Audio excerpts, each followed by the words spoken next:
Hello, good evening, everyone. I would like to call this meeting to order at 6:01 p.m. I would like to call on Ms. Hakopian for the flag salute. Good evening. Please stand, face the flag, put your right hand over your heart. Please begin. I pledge allegiance to the flag of the United States of America and to the republic for which it stands, one nation, under God, indivisible, with liberty and justice for all. Thank you. Thank you, Ms. Hakopian. I would like to see who is present. Vice President Ramirez. Present. Cabrera. Present. Board Member Magaña. Present. Board Member Uribe. Present. And I'm present as well. Next, I would like to call on our legal counsel.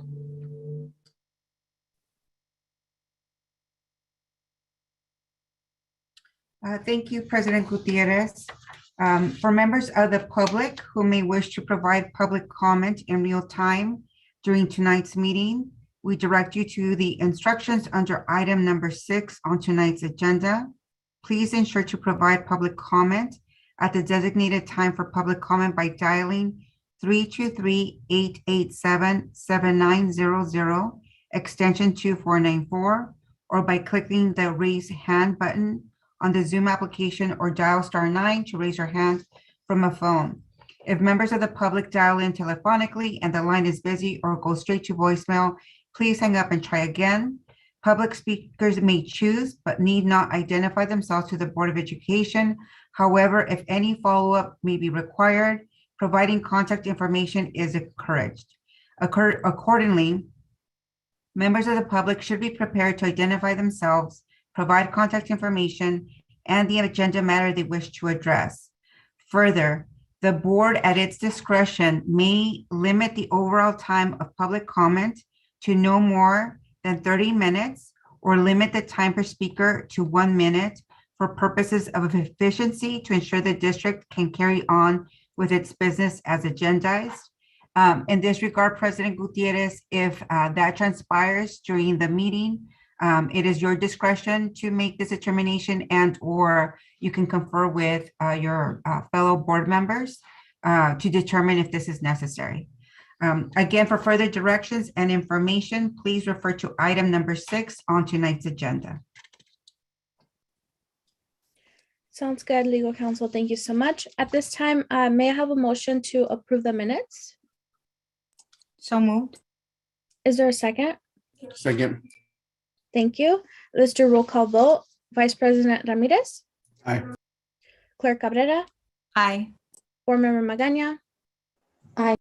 Board Member Uribe. Aye. And an aye for me as well. That motion is carried. Dr. Garland, are there any modifications to tonight's agenda? Yes, good evening, Madam President. Item number 4, study session, has been removed from today's agenda. Item number 7J was revised. A copy has been provided to you and a copy has been uploaded to the website for the public. Item 9B7 has been pulled from the agenda. Perfect. Thank you, Dr. Garland. Is there a motion to approve the agenda with the modifications as indicated by Dr. Garland? Motion. Second. Roll call vote. Vice President Ramirez. Aye. Clerk Cabrera. Aye. Board Member Magaña. Aye. Board Member Uribe. Aye. And an aye for me as well. That motion is carried. At this time, I would like to call on Mr. Bill McGuire. No comments tonight. Thank you. Thank you, Mr. McGuire. Next, I would like to call on our Superintendent, Dr. Mark Scavarna. Thank you very much, Madam President. I'm going to turn over the comments on the additional assignment compensation to our Chief of HR, Zapure, but I just want to make sure that before I do that, that everybody understands just how hard we've been trying to work, and this has been a problem the district has dealt with for years and years and years and years. Very unacceptable to all of us, especially the board, the superintendent, all the members of the cabinet. I think we're getting closer to having this thing solved. So let me turn it over to Zephyr. She'll give you her thoughts and ideas. And just so everyone listening understands, we're diligently attacking this thing. This is not just a few comments here and there and it gets forgotten. It's discussed and worked on continually. So I'll hand this over to Zephyr. Thank you. Thank you, Dr. Scavarna. Good evening, Madam President Gutierrez, esteemed board members, Superintendent Dr. Scavarna, MUSD leadership, and community participants. We recognize and acknowledge the frustration that our employees have experienced and understand the concerns due to delays in the processing of additional assignments and the challenges and confusion with identifying the type of compensation as reflected on their pay warrants, such as workshop pay, stipend pay, or class size overage pay. We would like to assure you that we've taken steps to improve this process and continue to develop procedures that will address these concerns. This year, we have many new stipends, such as the combo stipend, one-time $350 instructional supply stipend, and class size overage stipends, which have resulted in over 2,000 entries for the stipends alone. We are working with our sites and different departments to streamline the process and to minimize delays in compensation. Here are some of the steps we're taking.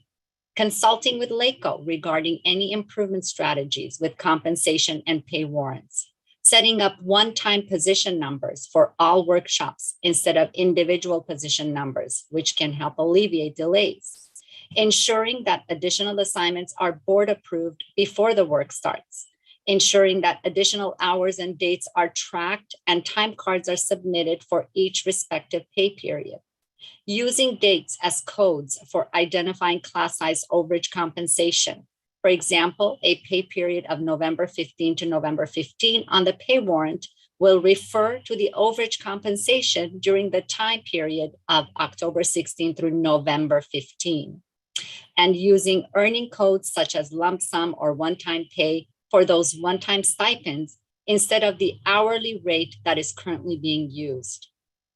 We apologize for any inconvenience experienced by our employees. We value your work and dedication to our students, families, and community. Once again, we are committed to improving our processes in order to provide timely payments and outstanding customer service. Thank you.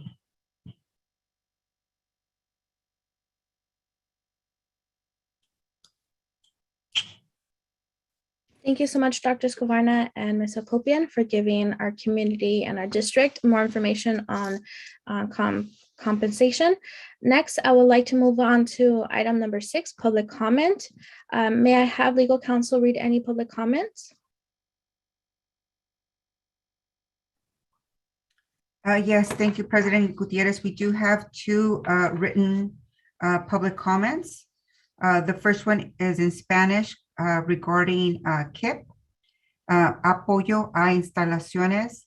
Mi nombre es Elizabeth Sánchez y mi hijo asiste en la escuela KIPP Poder y quiero notificarles mi apoyo para las instalaciones que ofrece el distrito para KIPP Poder para los estudiantes de kinder y primero para que quieran compartir una sola ubicación. Mi experiencia en KIPP Poder ha sido muy buena porque los maestros son muy atentos y dedicados a su profesión. Han ayudado mucho a mi niño en su aprendizaje. Agradezco su tiempo y comprensión, esperando que escuchen nuestra voz a la propuesta 39. Elizabeth Sanchez. The second comment, the topic is classified raise. My name is Roxanne Macias. I am a health procedure specialist currently working at MHS. I am asking on behalf of all my CSEA co-workers that you please consider giving us the raise we deserve. I am so overworked with all the COVID-19 cases, I don't even have time to sit down. We have gone far too long without an ongoing raise and a cost of living raise. It seems impossible that we have implore you to consider us, especially at this time. I invite you to come to our office for the day during contract tracing to witness what my day looks like. I have worked for MUSD for 28 years and have never felt so unappreciated. I am at a breaking point. I don't know how long this can continue. Please contact us. We are not just numbers. We are dedicated employees. We care about students and all of our coworkers. We need to be paid a decent wage. That concludes the written public comment. Dr. Yuan, do we have any public comment pre-registered or in real time? Yes, I do have 5, and I'll start with the first one. Nadine Garcia calling about the Montebello High School swimming pool.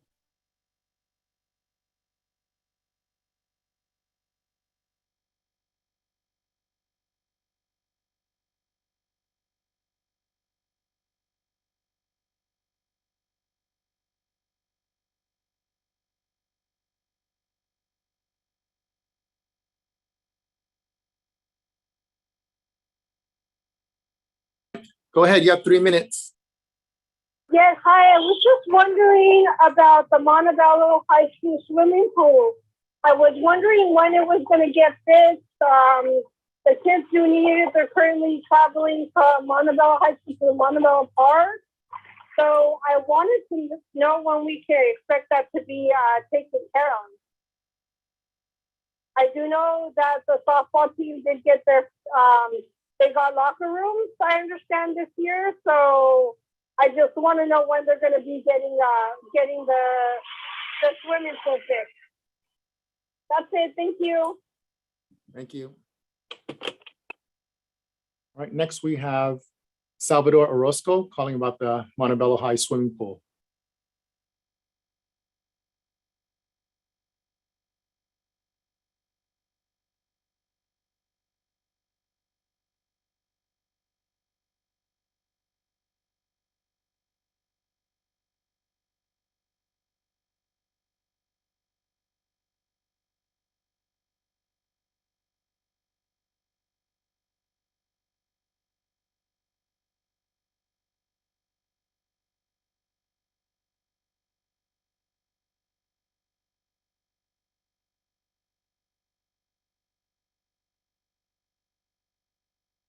Okay, go ahead, you have 3 minutes. Yeah, I wanted to talk about the need for a swimming pool for Montebello High School, and also ask a couple of questions regarding where the plans are for the pool to be, constructed. I know that we run a swim team for boys and girls, and we have a boys water polo team and a girls water polo team. And to have a season with no pool, and they have to go to 3 different pools to practice and to compete, makes it very difficult for the kids and the parents. One of the big issues that we have is for the kids having to go to different pools after school and walking to different areas to practice, and it's just not safe for them to do that. And I wanted to, I don't know if I could ask questions or if I could just give comments about what we need. Yeah, you have 3 minutes to share whatever comment you need to share. Yeah, and I know that Montebello High School has had very competitive teams as far as water polo goes, and they've competed at a very high level for years, and they can't continue to do that, but they've lost so many athletes that would have gone to Montebello because they're in that district to go to that school, but they've gone to other schools because there's no swimming pool there, and so that makes it just makes it difficult to even have a team. I know this year the girls team and the boys team barely were able to field a team because athletes knowing that they don't have a pool to practice in. So it's very difficult, and we're really hoping that they have a pool very soon, because it's very much needed, just like any other sports facility for any other team. Also hoping that they have that we get updates on that, because parents, and even I know the coaches very well, and they're not getting any updates regarding the construction or the plan of the construction, and that also makes it very frustrating, because like we've been told that the pool is going to be built, but that's all we've been told, and there's been no updates as far as that goes. We want to make sure that the pool has CIF regulated size, because even the old pool that was there, I believe that the boys and girls were not able to play official CIF playoff games in that pool because it was too small and it was just not regulated for competition. It wasn't adequate. So yeah, those are some of the issues. I know that we have very good coaching. I have a lot of experience with the sport of water polo with my children for 20 years. And I know that the coaching is very good there, but it's hard to get athletes when you don't have a place to compete and to hold a team. So yeah, I'm just hoping that the district, can at least, let us know what's going on, let the parents know, let the coaches know, what's informed about all that. Thank you. That was That'd 3 be great. minutes. All right, thank you. Okay, thank you. Next, we have Erica Estrada calling about charter schools.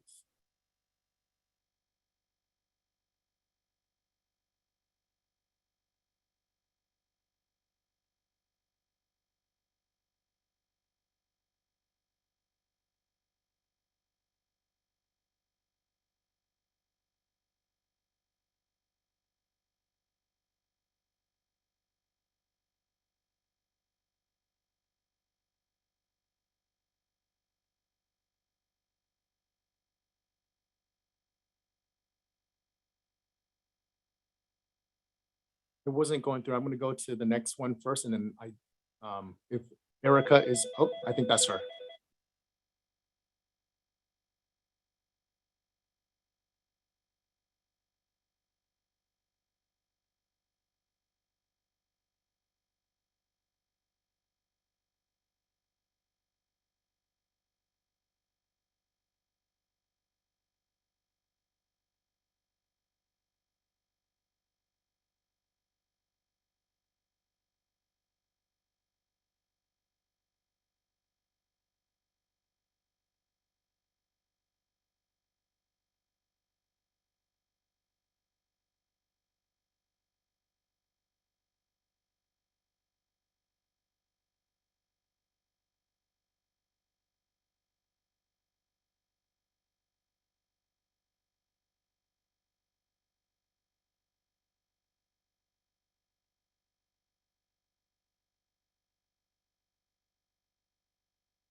Okay, go ahead. You have 3 minutes.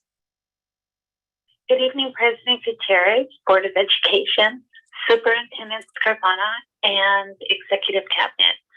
Last board meeting, I suggested that a committee be formed to include district leadership, teachers, and classified personnel, parents, and also community members to discuss charter schools. I don't know when the charter schools apply with the district.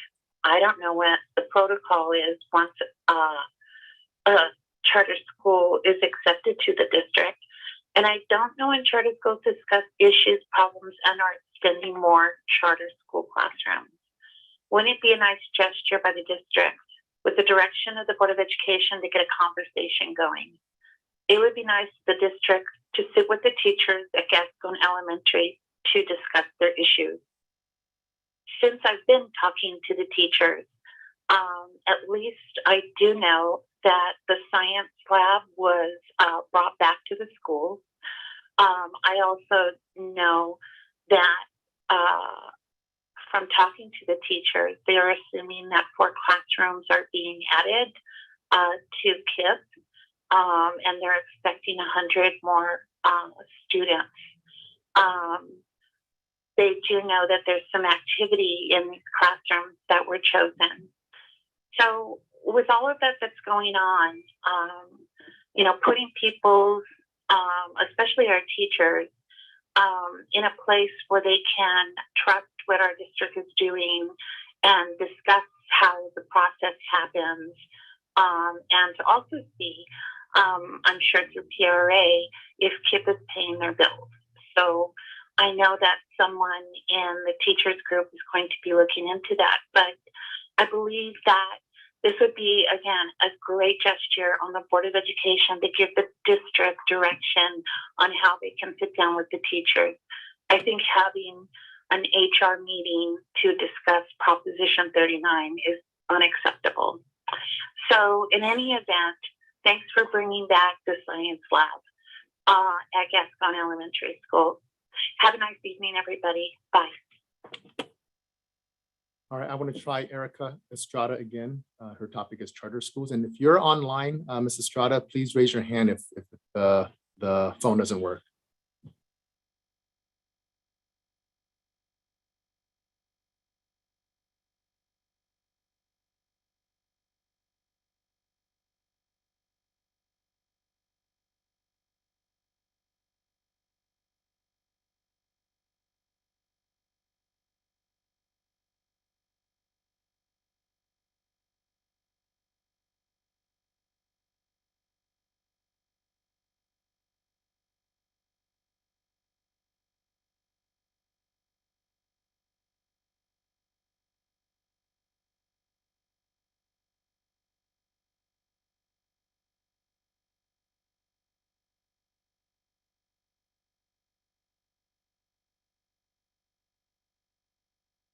All right, no pickup. I'm going next one. We have a caller by the name of Mike calling about the facilities at school.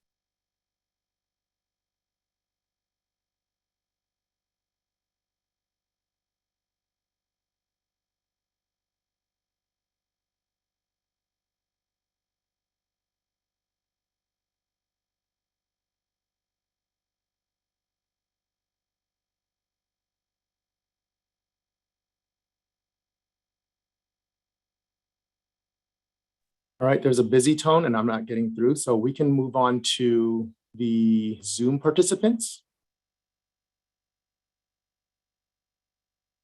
All right, I see Estrada on. Jonathan, can you give Estrada access? Hello, can you hear me? Yes, go ahead. You have 3 minutes. Okay. Yes, hi, this is Erica Estrada. I am a teacher at Gascon Elementary. I've been there for 23 years, actually. I am also a MTA building rep. I just wanted to kind of extend my message or my comment that I made the previous meeting. We are really at a loss for words with the experience that we're having at Gascon. There's many issues. We do not want co-location. It is not working for us. It's not working for the students. It's not working for the teachers. We also are joining forces with CSCA. They need a fair settlement. We need them. They matter. We need our nurses and our bus drivers. We need them to feel validated. We need them to feel that they matter at our school. We need to know that the district is going to honor their promise of reducing our class size. Those are the three things. Going back to the first matter, I want everybody to understand our situation. Try to put yourself try to put yourself in our shoes. Say that you have some funds that you need to distribute, but some of those funds are being taken away by a certain entity or a certain company, and they say no, part of that money is going to go for this or for that, and you cannot have access to those funds. That's how we feel right now, board and Dr. Ewan and Dr. Scarvana. We feel that way. We see our school, but we don't have full access to it. We feel segregated. We don't feel like Gascon. We do not. We feel for these students that have to eat out in the courtyard, under a tarp, where there's porta potties, right there in the playground, a few feet away from a classroom. We don't think that's ethical. We don't think it's fair for us or for them. We don't feel that Prop 39, whether it's legal, is not ethical. So we need your support, Montebello. We need your support. We need MTA and CSCA to sit down together and try to work something out here, because we are asking for your help. We are not going to stop until a more ethical and fair resolution is handed to us for our students. We don't want unexpected visitors at our school without MTA and CSCA reps in these surprise visits that we sometimes get. We need our school. We need our resources back. We need our school pride back. We need to focus on our students again. And so I ask the board, I ask district to think about and think outside the box. Thank All you. right, thank you.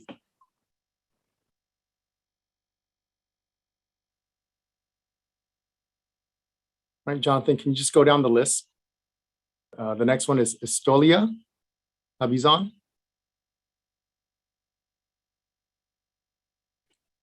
Hi, can you hear me? Yes, go ahead. You have 3 minutes. Thank you. Thanks for this time. I'm a concerned parent with a son that attends Potrero Heights Elementary and part of the MUSD. I'm concerned about outdoor masks. MUSD is still requiring our children to wear masks outdoors, even though CDC lifted outdoor mandates today. I was told by the principal, Ms. Antoyan, that MUSD follows the Los Angeles County Public Health Guidelines, the health guidelines that seem to be 5 steps behind what other schools follow. The LA health advisors that allowed school closures for far too long, and now they have yet to lift outdoor mask requirements. This weekend at the Super Bowl, all attendees, our LA mayor, many celebrities were maskless, while our children with the lowest risk of danger to COVID in the country do not have that choice. Now, regarding indoor masks, why can we enter and dine in an establishment, sit down, unmask, chit chat for hours, yet our children and teachers must wear masks in a similar setting all day long? How is this justified? How about making changes now instead of masks? Mandates. How about the schools send flyers to parents recommending foods that help support and build our children's immunity? How about setting up programs during school or on the weekends to encourage walking for a healthy living and obtaining vitamin D from the sunlight, which is crucial for our health? How about updating the lunch menu with more fruits and vegetables and adding juice for vitamin C? How about offering vitamin supplements so our children are nourished? All of these examples are steps to helping our kids really fight COVID if infected. How about our school doctors and counselors take matters with our community and parents and teachers to discuss and evaluate what is best for our children instead of leaving that to our government? MUSD is far too silent and is following what LA County Public Health decides without question. It starts here, it starts with us. I'm here to advocate for my son, not all children and not all parents. If parents wish to have their children masked indoors and outdoors, that is their choice.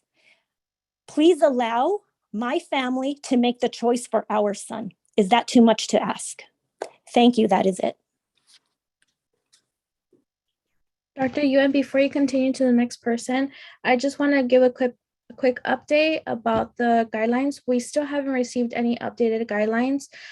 We do expect to hear from new guidelines soon, but just know that we do have to follow the guidelines that are given to the schools. Thank you. All right, thank you. Next, we have Debbie Ferguson. So Jonathan, please give her the mic. Thank you, Dr. Yuan. I believe I'm unmuted, yes? Yes, you are. Okay, thank you. Good evening, Dr. Scavarna, President Gutierrez, and board members, executive cabinet, and public listeners. I'm wearing my special ed hat this evening, and there are 2 items on the agenda that I would like to address. Item number, I believe it's 7H, which is the A through G requirements being district-wide now. I did previously bring up at, I think it was the last board meeting, when this item was on the agenda, asking what input had been garnered from special education, particularly from teachers, and the impact and feasibility of requiring A through G requirements for our group of students. I think it's completely unreasonable, and I don't know that any input was gathered from the special ed department. The second one on the agenda is, I believe, number 9A-2, ethnic studies. And that appears to be a committee being formed to update and make more uniform the curriculum for ethnic studies. And in that group of teachers, to my knowledge, and certainly at the secondary level, don't see a single special education teacher. And when we roll out curriculum that is general education based with no thought, consideration, or respect for special education students, you know I'm going to speak up. So please, someone reach out to me and give me information as to how our voice was heard from our department. Thank you, and everybody have a great evening. All right, next we have Marina C. Martinez-Smith. Thank you so much. Good evening, Ms. Gutierrez, members of the board, Superintendent Dr. Scavarna, Dr. Ewan, members of the Executive Cabinet, and audience members. Hope you and those you love are healthy and safe. Thank you for the partial payment for the class overage per diem. It's much appreciated by the teachers at Scher High School. The district continues to be remiss in paying its employees in a timely and consistent manner. This week, I have learned of a teacher who began working a 1/6 in September and has still not been compensated for their service. Many teachers who are subbing their prep period to assist with the sub shortage are also not being compensated consistently. Even though I have stated that these mistakes are serious and involve not only hundreds of dollars, but thousands of dollars, and they still continue. I have shared my concern of how teachers are expected to plan their lives if there isn't timely and consistent pay, yet pay is still remiss. I would like to ask again that the Montebello Unified School District share the timeline that is followed for payment of additional services that is used by the district so that the employees of the Montebello District can plan their lives effectively. Right now, being told you will be paid sometime in the next year is inequitable, especially when certain programs and positions are paid within the district in a timely and consistent manner. Anyone who is providing a service deserves timely and consistent pay. Not only is it degrading to have to wait for payment for a service that has already been rendered, it's disrespectful, dismissive, and lacking in professionalism. No one should have to wait for payment for services already rendered, whether it be in the $100 range or thousands of dollars. Lastly, please update the district and the community as to what is being done to resolve the substitute CSO and staff and custodian shortage. It is imperative that the district make employment in the Montebello Unified School District more appealing. These shortages and unfilled positions are taking a toll on the services being provided for students. Thank you so much for your time and consideration. I am so grateful to work with the many committed individuals at the Montebello Unified School District. Have a great evening. All right, next we have Jessica Zawal. Jonathan, please give her the mic. Hi, good evening. I see that the approval of the A through G will continue discussion and that you're possibly making a decision to create a mandate for all students. I agree that we should set high expectations. I believe it should be the goal, but we should be realistic about the infrastructure of our district that needs to improve before we can make this a mandate. We need to improve our internal structures and approval process, and the results will follow. Let's keep doors open for our newcomers. We have at least 80 at Montebello High School. Students who are struggling emotionally, are SPED. We need to keep in mind that mandates may create an opportunity, but it also closes the opportunity for some at the same time. Did you know that we have students who are newly immigrated to the country and that they were in the camps at the border? They have stories, they have needs, language needs, they have emotional needs, as well as academic needs. We need to keep these doors open for them, and we need to think about all of our students when making these decisions. Again, let's think about opening a newcomer center to help our ELs. Let's expand our A through G offerings, lower class size. Let's make the mandate be lower class sizes. We need to develop our community schools so that we can have more parent outreach and more parent education to create stronger partnerships with all our stakeholders. We need to continue developing programs like AVID. We need to communicate better with our students and parents on all that we have to offer here at MUSD. We have a lot of great programs that are taking place. I met with my LCAP. We had student focus groups this week for the LCAP. And I talked with those students, and they themselves told me we need to do a better job at communicating what the schools have to offer, how they know that they have help, they know that they have resources, but they don't really fully understand, you know, by taking the higher course loads, what that could do for them in the future. Let's get these actions in place and the results will follow. We don't need mandates to help our students achieve. What we need is better actions on our systems and structures. And let's continue to celebrate what Futures and Vails does, what Futures and Vail does in helping our students get diplomas. Again, we want to make sure that the doors are open for all learners, and we want to set those expectations for all learners, but we need to make sure that all of the supports are in place, and our supports definitely need improving. Thank you. All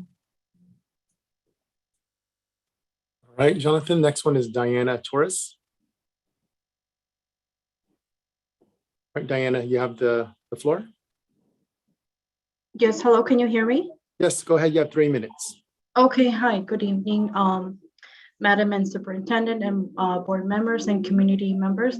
I am a parent, my name is Diana Torres, and I am a parent at Joseph Gascon Elementary.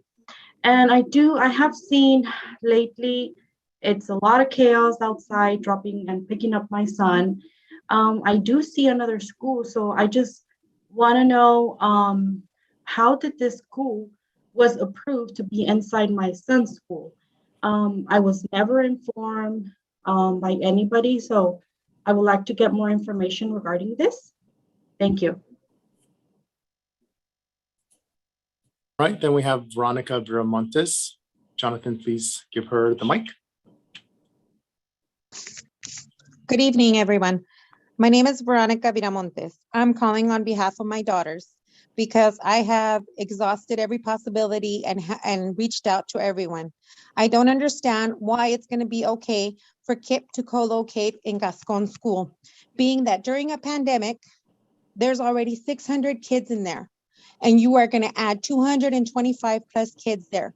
Yes, at one time, maybe Gascon had 1,000 kids, but it's also true that Gascon had 2 playgrounds, had more ample room for them to run around in, which is not available anymore.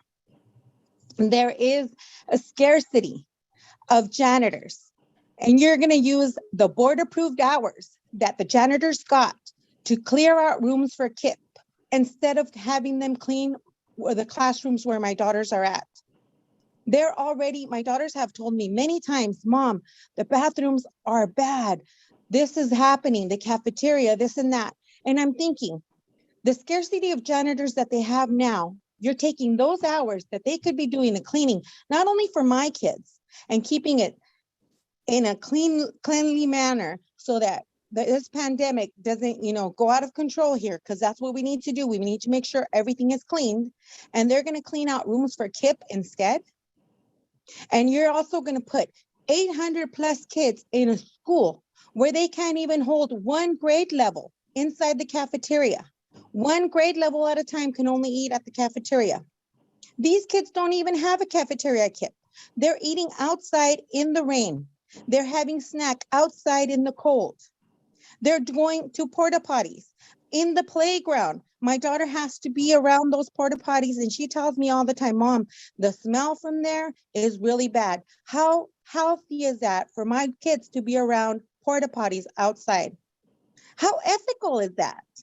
For them to have to eat outside in the rain, have to go to the bathroom outside in porta potties.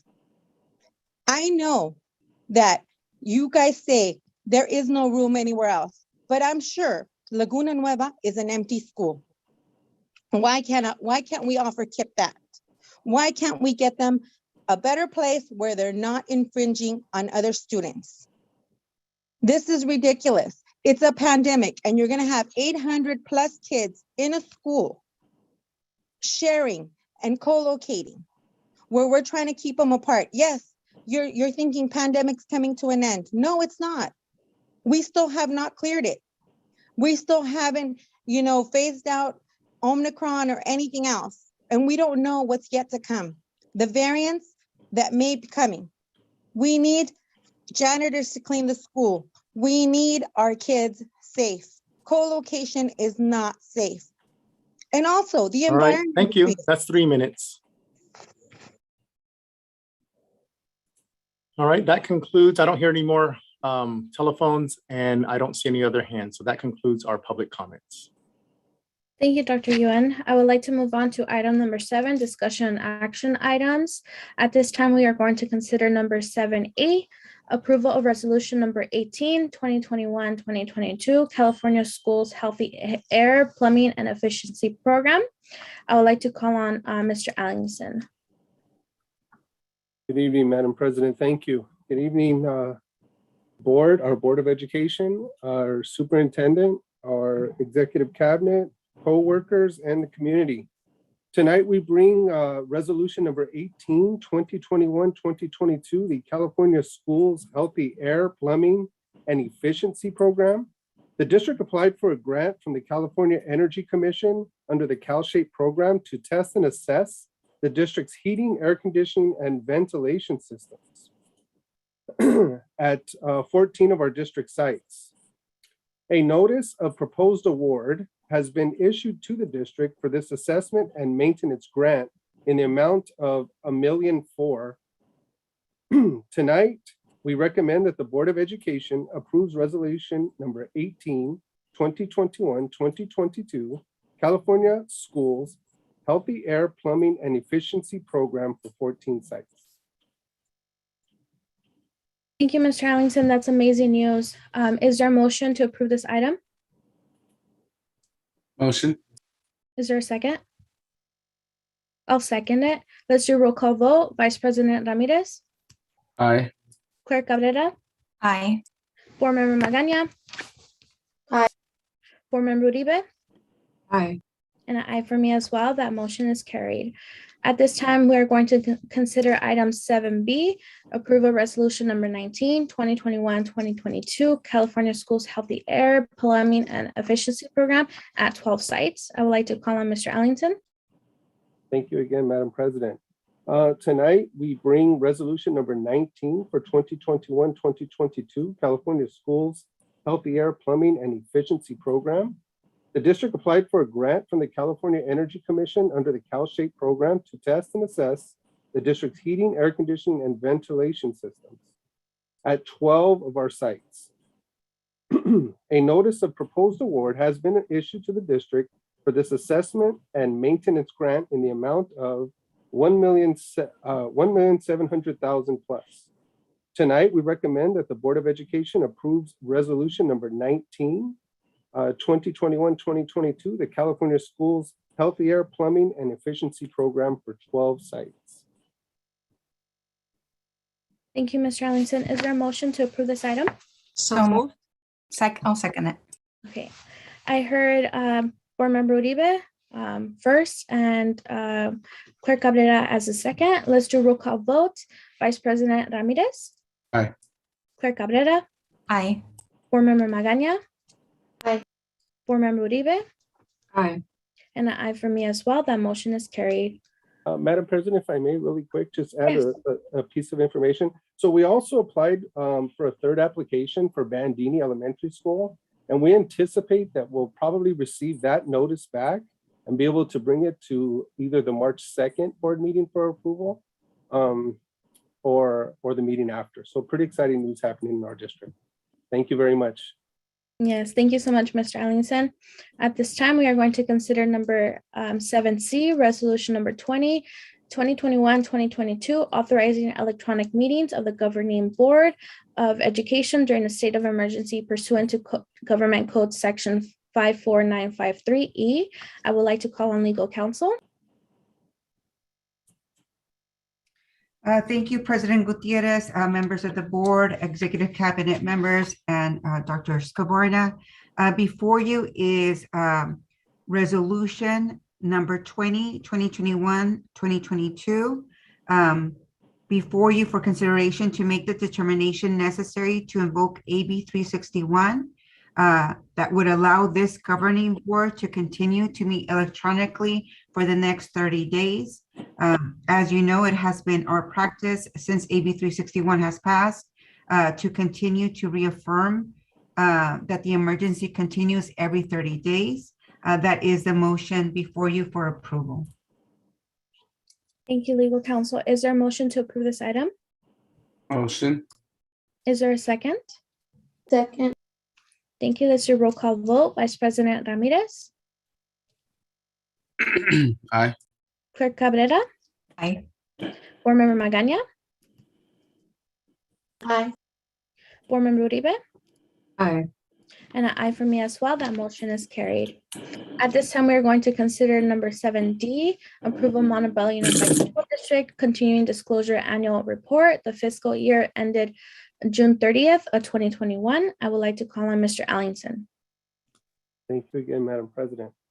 Tonight, as our continued responsibility for our bond program goes on, we bring to the board our continuing disclosure annual report for fiscal year ended June 30, 2021.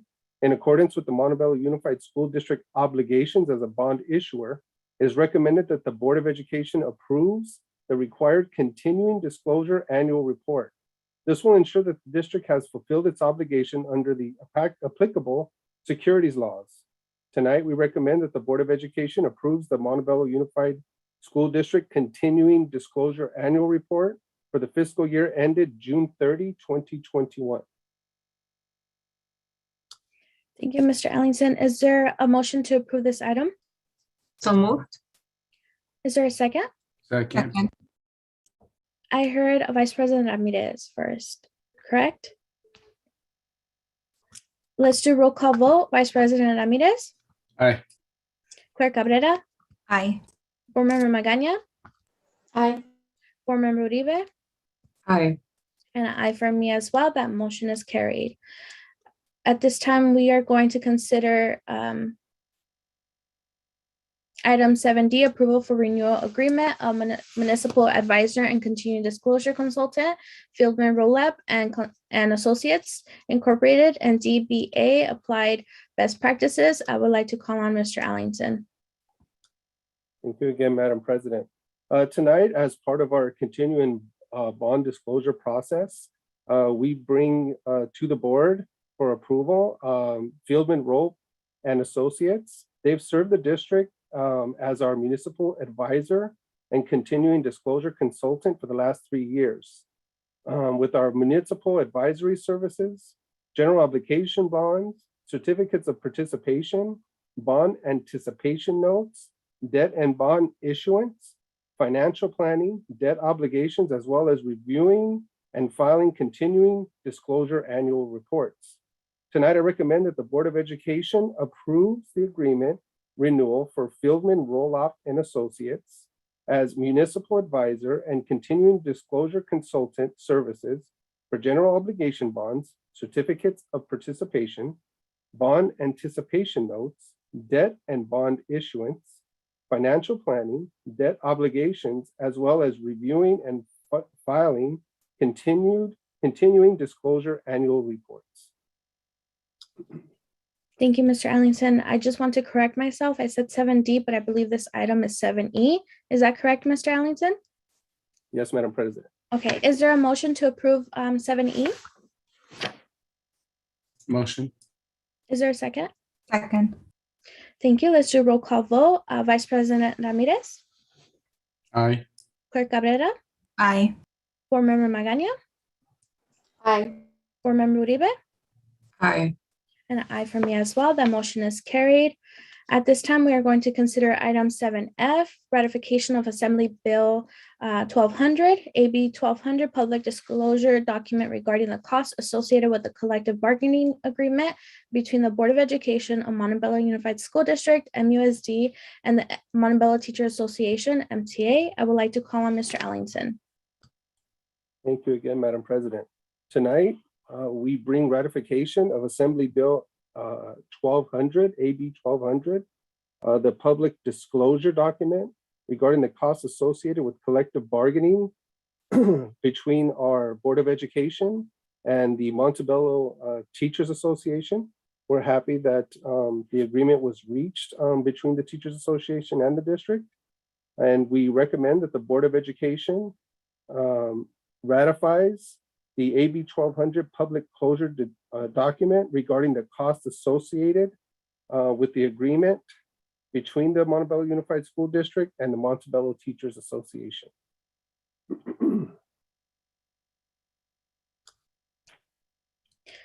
Thank you, Mr. Ellingson. Is there a motion to approve this item? Motion. Second. A roll call vote. Vice President Ramirez, Aye. Clerk Cabrera, Aye.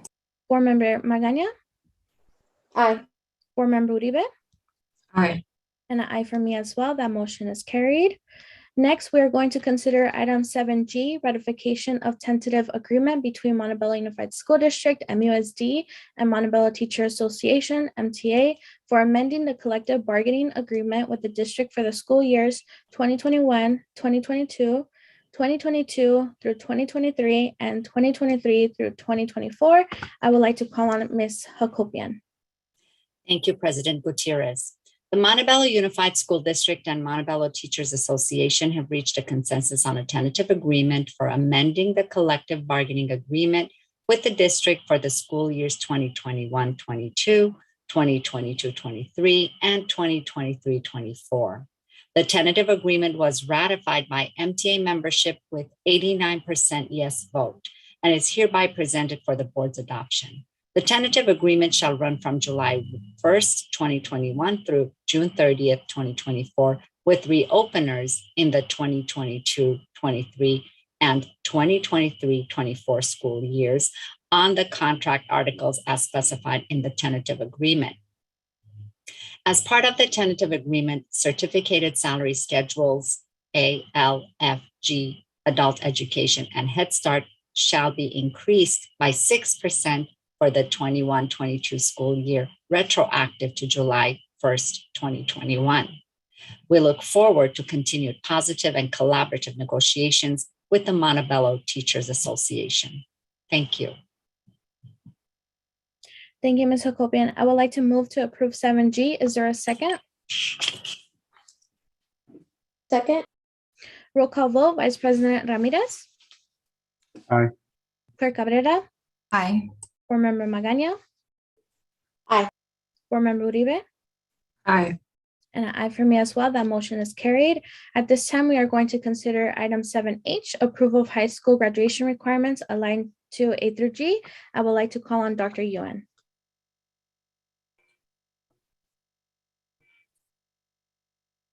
All right, good evening, members of the board, executive cabinet, and community members.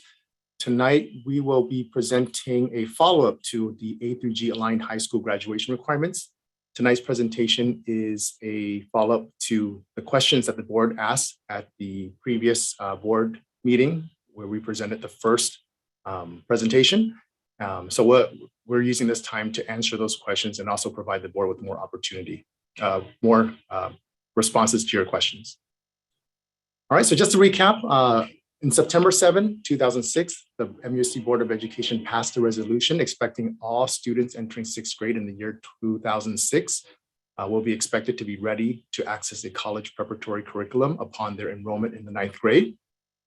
Then on February 19, 2020, the Board of Education adopted the A through G high school graduation requirement. And this adoption applied to the current seventh grade students. Then on the January 19th, 2022 Board of Education meeting, the board revisited the A through G high school graduation requirement. And today, we will continue the discussion of A through G high school graduation and possibly take action at the end of this presentation. And again, here is a refresher of the different requirements. On the first column, state mandated requirements. Those are all the minimum requirements that the state requires from students to graduate from high school. The second column are the UC requirements. The third column is the CSU requirements. And the last column is our MUSD requirements after the February 2020 board approval of the A through G alignment.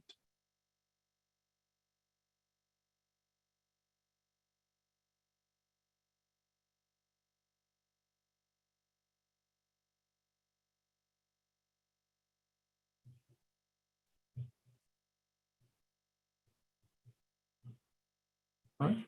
And again, just a reminder, when we originally adopted the A through G alignment, it was to begin with this year's 7th graders, and the 23-24 ninth grade students will be the first cohort, making them the graduating class of 2027.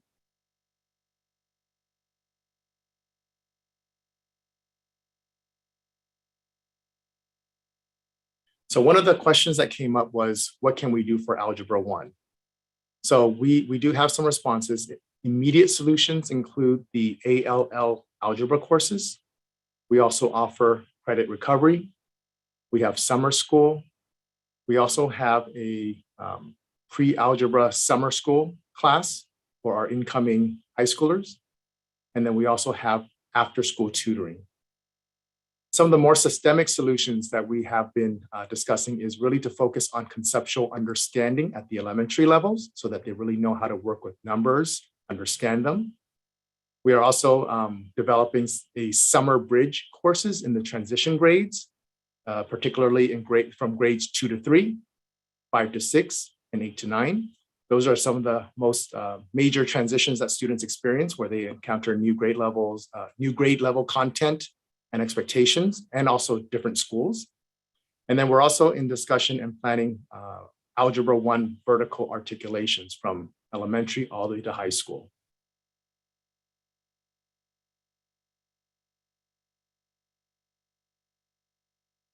All right, another question that came up at the last meeting was, have we explored who may not meet this requirement? So this is a 5-year data for our graduation requirements. So that second column where it says graduation rate, those are our graduation rates for the entire student population. That third column, those are the number of students who met the UC-CSU requirements. And then the last 3 columns are broken down by our subgroups, English learners, students with disabilities, and the socioeconomically disadvantaged populations.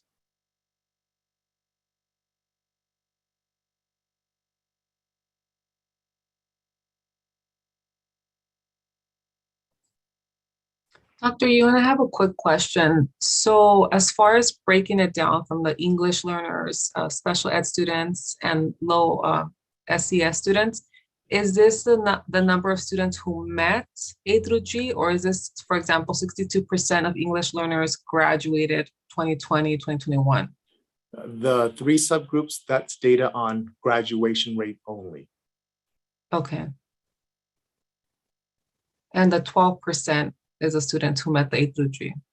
Yes, district-wide, correct. Okay.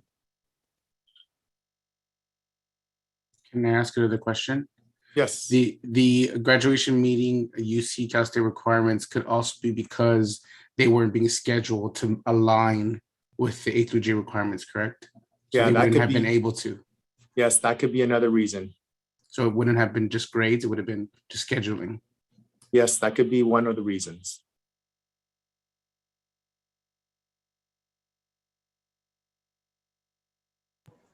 Dr. Yuan, if I may, do we know, or was there any data or research made as to why we had such a sudden drop from like 2018, 2019 to, I mean, I understand that we were in a pandemic, but was there any other data found as to why we dropped from the previous years that were about 30% to about 12%?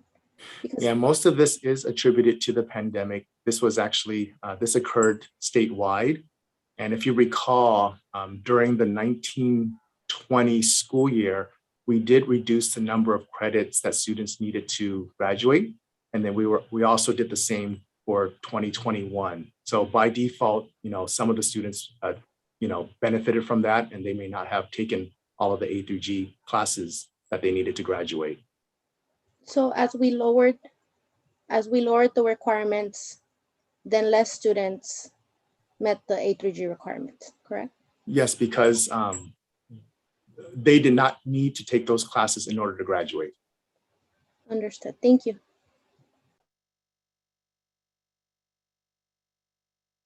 All right, another question that came up at the last meeting was, how did other school districts implement their A through G high school graduation requirements?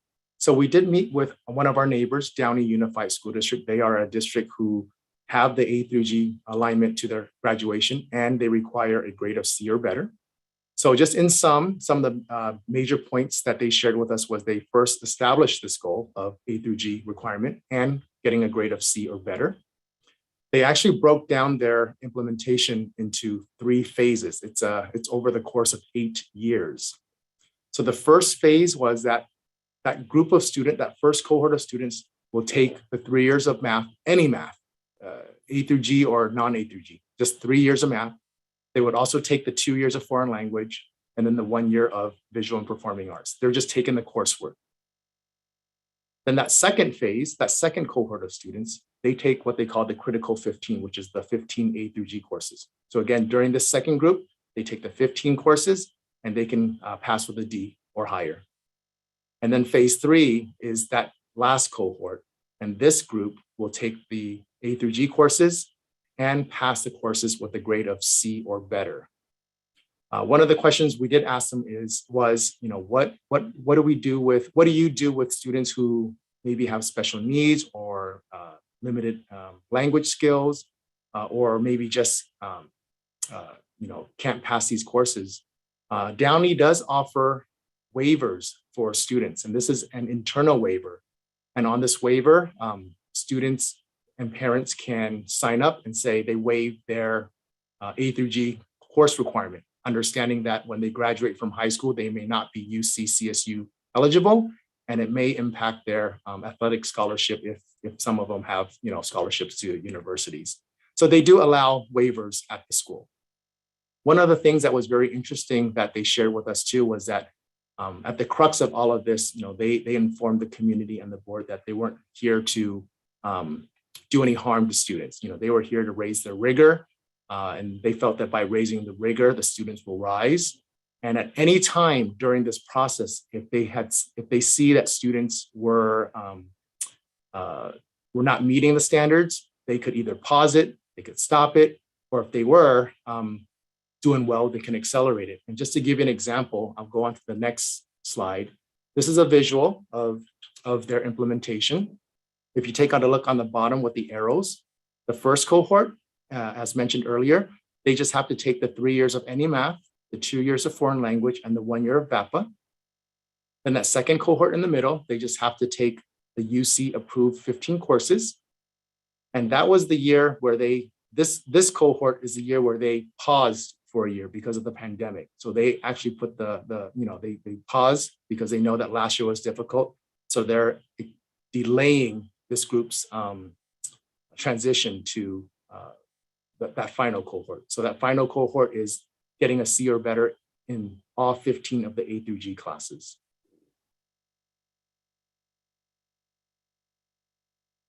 Can I speak real quick? Yes. I know you still have a lot more to go through. I just want to say I appreciate the information, the data, and the systemic solutions that you were thinking about. I think that waivers is a great idea, right? Letting students and families opt out if needed. I just wanted to say that real quick. I appreciate it.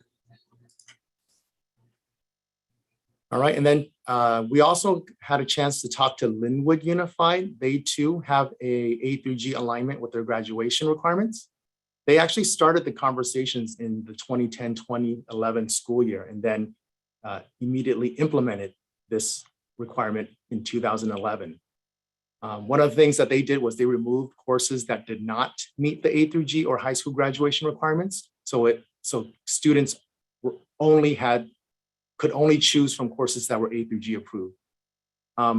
Immediately during that school year, they placed all students in the default A through G courses so that everyone took the same classes. They did say that at the very beginning, they provided a lot of credit recovery. They even offered like a winter break credit recovery and a lot of summer school sessions as well. Dr. Yuan, when you say removal of courses that do not meet A through G, so they remove like PE and electives? No, so sometimes high schools may have something like a remedial English or something that does not generate A through G credit, or maybe it's not even high school credit. Maybe it's a support class. So they removed a lot of those things. Okay, thank you. So Dr. Yuan, for Linwood Unified, they applied this to special ed English language learners, to everyone. There was absolutely no exceptions. Yes, they applied this to all, and then they also do not have waivers for this particular district. So because their implementation was back in 2011, do you have any data as far as students that met this requirement? How many students did not meet the requirement? Yeah, they did share with us some data.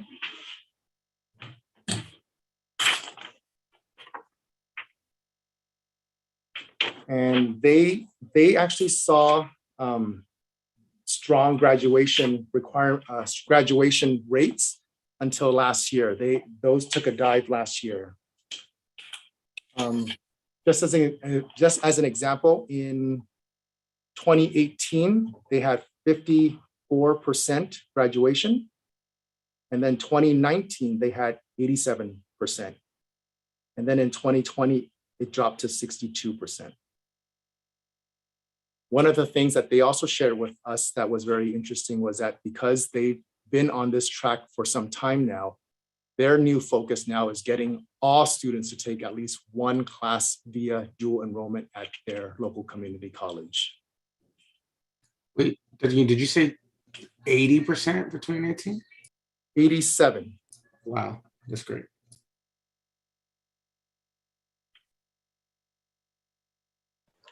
Dr. Yuan, the demographics in Linwood, would you say are similar to the demographics that we have here in MUSD?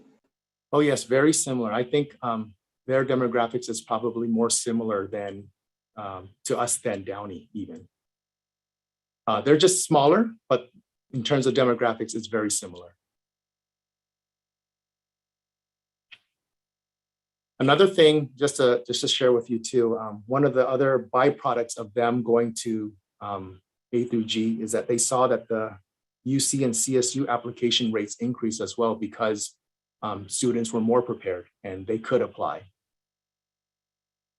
And the one comment when we asked about SPED was for those who were on in the RSP classes, they were on the A through G track.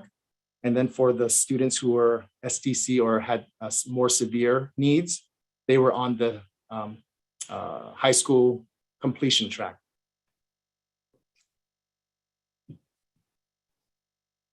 Dr. Yuan, I have a question. Did Linwood mention anything about having during the day intervention supports for the students who can't stay after school for credit recovery and other type of support systems?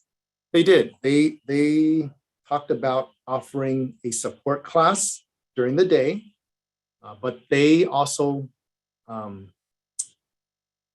changed how it worked, meaning they only allowed students to take this once a year, like one time during their school year. They didn't want students to be tracked taking this intervention class every year and not have access to other electives and other core classes.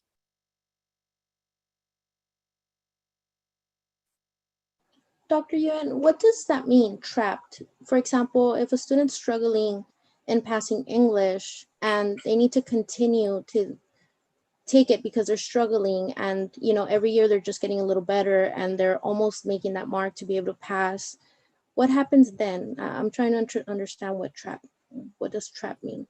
Yeah, so track means that sometimes students are placed in courses where it's very difficult for them to get out. So as an example, if a student is placed in some type of remedial course, they may not get access to grade level standards and content standards, and they stay there. In the following year, they get put into another remedial class. And then the following year, they get put into another remedial class. So they don't have opportunities to get out of these classes and take, an AP class, an honors class, or some type of college prep class.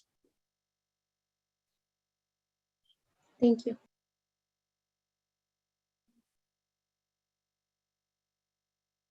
All right, so another question from the board was, what are the courses students have to take for districts with an A through G graduation policy? So we did look at 4 districts locally, LA Unified, Downey, Linwood, and then also Santa Ana. So here's a snapshot of what students have to take at LA Unified.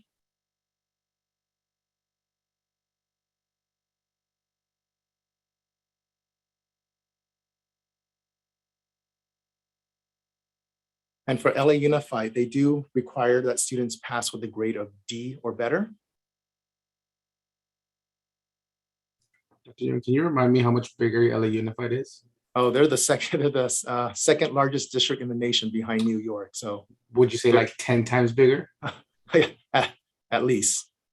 Okay, thank you.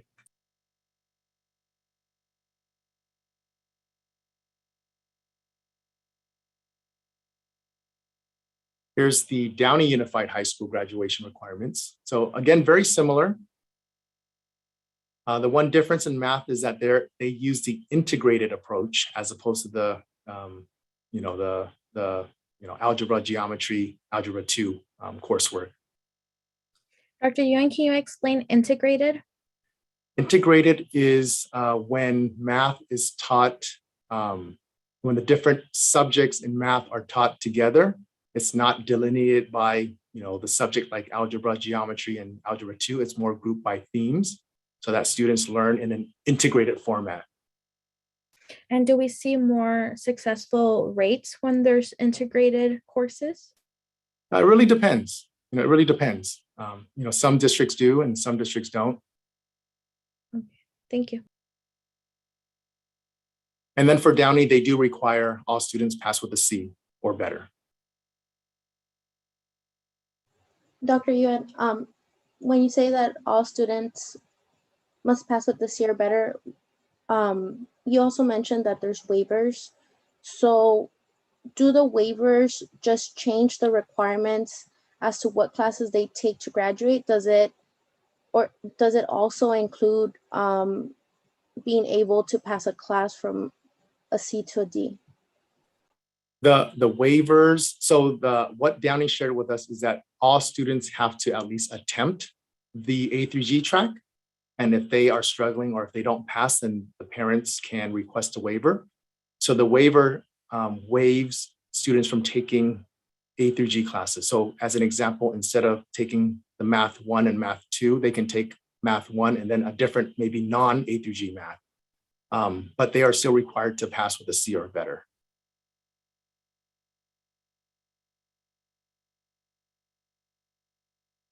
And then here's Linwood's graduation requirements. Again, looks very similar. And for So them, Oh, Dr. Yuan, just something to note with Linwood and also LAUSD, which is the second largest district in the nation. One caveat that they both have is that students can still graduate if they get Ds, right, in their A through G courses, even though Cs are required for UC/CSU admission.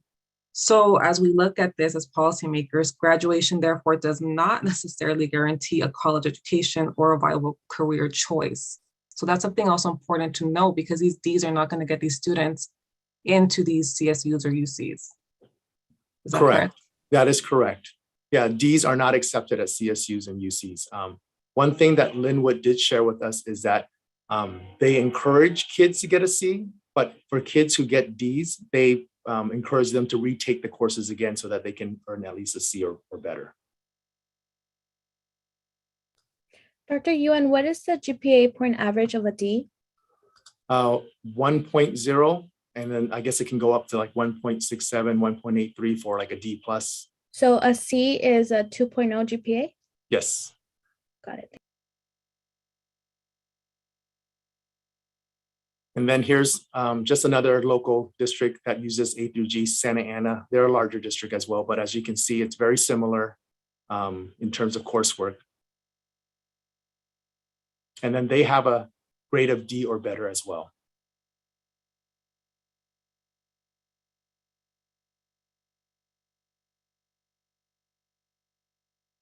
All right, so another question that was asked at the last board meeting was what happened in LAUSD to cause them to lower the minimum grade from a C to a D? We called some people over there, but we also reviewed some articles out there. So based on communications with people who work in LA Unified and also reading some articles, it sounds like there was a large number of students who had trouble with the college prep coursework. LA Unified attributed the loss of state funding caused by the recession, which reduced interventions for students.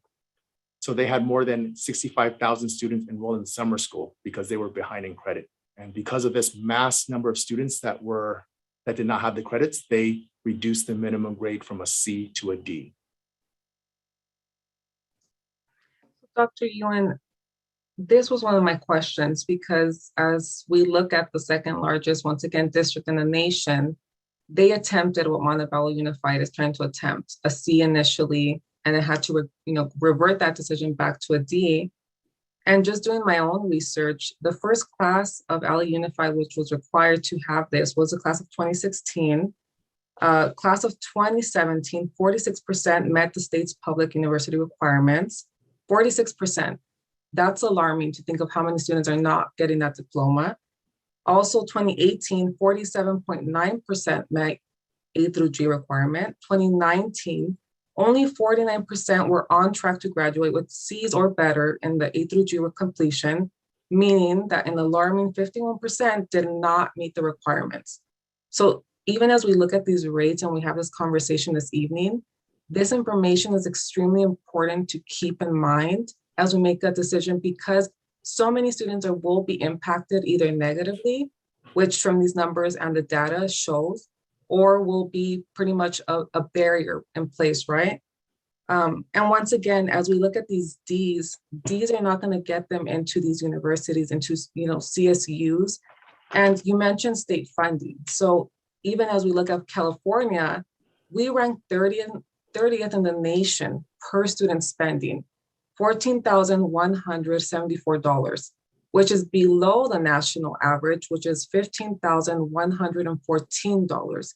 So effectively, a D requirement will do nothing for these students. And I think it's just important to keep that in mind, that California, as well as MUSD, is just playing catch up after so many decades of not holding all students groups at the same standard and not having that adequate funding, which is going to give the students resources who have been historically marginalized.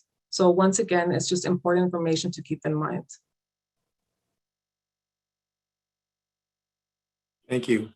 Another question that came up was, do we have data on our current programs? Next on our presentation, you will see our mid-year LCAP supplement, and that does have data for all of our LCAP metrics, which we'll share later on. And we also have the iReady and STAR assessments, which I'll share with you, district overview. So this was our iReady K-8 window for the first diagnostic. The greens mean mid or above grade level. And then the yellow is 1 grade level below. And then the red or the pink is 2 to 3 grade levels below. So you can see when the students first took this, there was about 15% that were either at the mid or above grade level. Window 2, which just occurred right after winter break. As you can see, there's been an increase. There's now 24% that scored at the mid or above grade level. And the other bands have also decreased as well. And this is for reading. So in math, you can see that we had a 8% mid or above grade level for the entire K-8 population. And then on window 2, increased to 14%. Dr. Ewan, these rates are just alarming. I mean, when I see this, honestly, it's just heartbreaking because this data is showing that our students need so much more. There's a pandemic, there's food instability, there's homelessness, there's mental health, there's suicide ideation that has increased. I mean, I can just go on. And this data, honestly, is just alarming, and it just speaks volumes as to where our priorities should be placed, because our students should not have something that's more rigorous at this point. It's about supporting the students' social emotional well-being and applying a higher rigor, a higher standard during the pandemic, which is going to have, it's not going to end, the side effects, the consequences, the trauma that's been, these students have endured is not going to go away in a year and 2 years and 3 years. I mean, this is something that we're going to deal with for a very long time. So these rates are just truly devastating. If I may, I have a question. I know we see here, like overall how the students are doing, but I'm assuming that with this data, there is a breakdown of, standards or something that tells us more, right? Like, what is it that these students are missing? Like, if we look at the 2 grades below level and 3, is there, I guess my question is there broken down data that could help us, give us a better idea of like, what are some 2 or 3 things that we can focus on that could really help us move more of these students up? Yes, this is a overview of the results, but yes, it does drill, excuse me, it does drill down to the specific skills and standards that students may be missing. And then there's also lessons particular for iReady that are associated with those skills and lessons. I would love to have access to the broken down data, because I would just love to see what, is there a way that we can look at the data that could help us strategize a bit more in terms of moving it forward. And just wanted to add, like, I agree with my colleague, board member Uribe, in terms of everything that our students need. But I don't think it has to be either or. I think we can up the rigor and still hold high expectations while at the same time making sure we're taking care of our students in all of those other ways that we know are necessary. So just wanted to add that comment. All right, so the high school uses STAR, and this is the first diagnostic. And on the far right, those are the students who are at or above the benchmark. So that's where we want students to be. Dr. Yuan, this data, once again, just validates and continues to show us that, yes, we can have rigorous expectations, but they must be matched with rigorous support systems. There's something that is lacking on our behalf as policymakers and educators and leaders that we need to really hone in on and look at. What are the gaps? What are we missing? It's not the students' deficiencies, it's the district, right? So we have to analyze programs and policies and, look at best practices, right? To increase these numbers. And yes, to offer that awareness and the opportunity to take these classes, but these numbers demonstrate that our students need so much more, and a mandate, it's not something that they need at this point.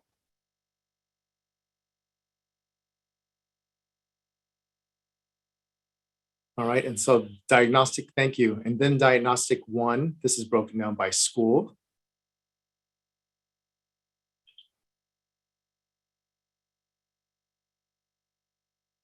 The data for Sure High School at that time, they didn't finish testing yet, so that's why there's low numbers there.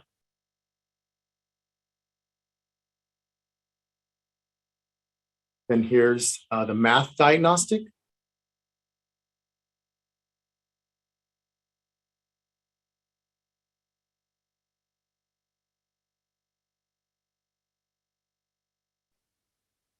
And then Whoops, this one is broken down by school. And again, sure, they didn't finish their assessment yet, which is why they have low numbers there.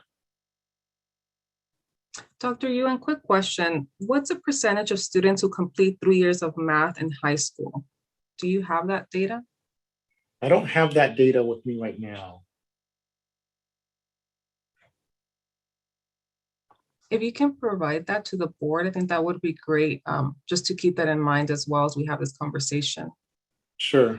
I know Ms. Granados is with us here. Ms. Granados, do you know that number off the top of your head, or have you come across that number through running some of the data? No, but I think that's something that we can actually attain and then share with the board. Perfect, thank you. Ms. Granados.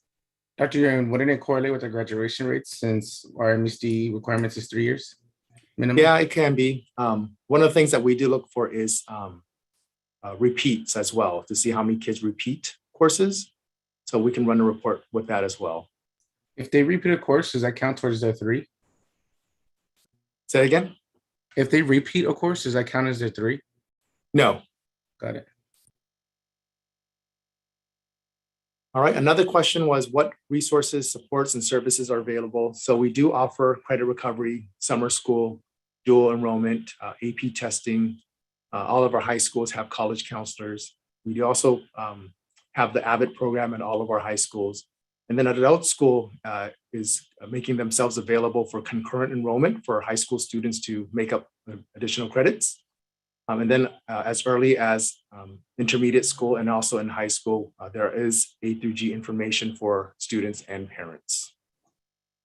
Dr. Yuan, so as you mentioned, parent engagement is going to be a vital part of this, and also understanding what our parents know about A through G rates and college eligibility is extremely important to also inform them of the reality, right? Because that awareness is going to be vital for their student success and decision on what path they may take. Yes, parents play a huge role in general, the student's education, but in particular, the A through G and college readiness, yes. Thought I heard might have been another comment or question. Yes, I did. I remember at Montebello High School, there used to be a program called Futures. Does that still exist to support students? Yes, the Future program still exists at Montebello High School. Can you give a brief detail what the Futures program is? Yeah, so the Futures program is very similar to Vail, but it's just housed at the Montebello campus. So it's an opportunity for students who may need credits to graduate to enroll, and they're on a quarter system, so they're able to earn more credits during the semester than they could during a traditional school semester program. So they're able to catch up on a lot of their credits. And is there a cap of how many students can be part of this program? Right now, I believe there is. Not everyone is part of that. Right. It's a select group, and then Yeah. some students too also go to Vail High School for attaining more credits. Thank you. And Dr. Yuan, we also approved Upward Bound, correct? So they will be attending two of our schools? Yes, so you'll see the Volunteers of America at tonight's agenda for approval. So they'll be at Montebello High and Bell Gardens High. And just to let everyone know too, there's actually going to be two agencies at both of these schools. We have the TeleQ Foundation and also the Volunteers of America. So we're essentially doubling the resources.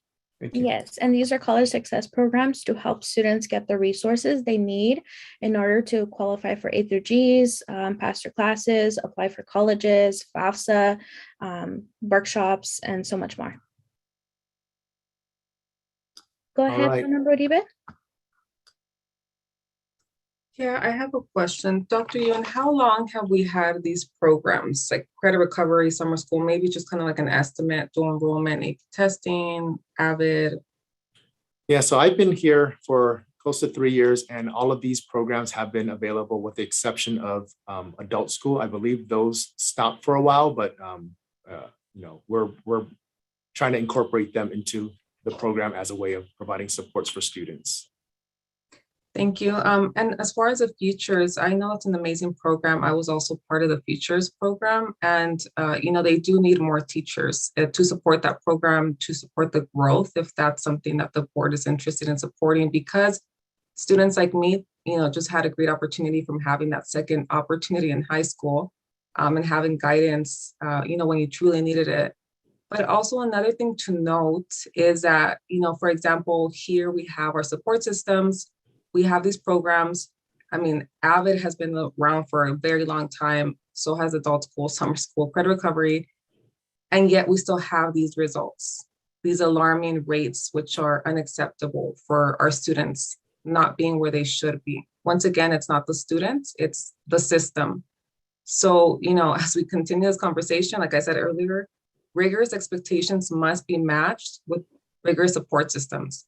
We have these support systems in place, which is amazing. And we have additional that we will bring now to our students.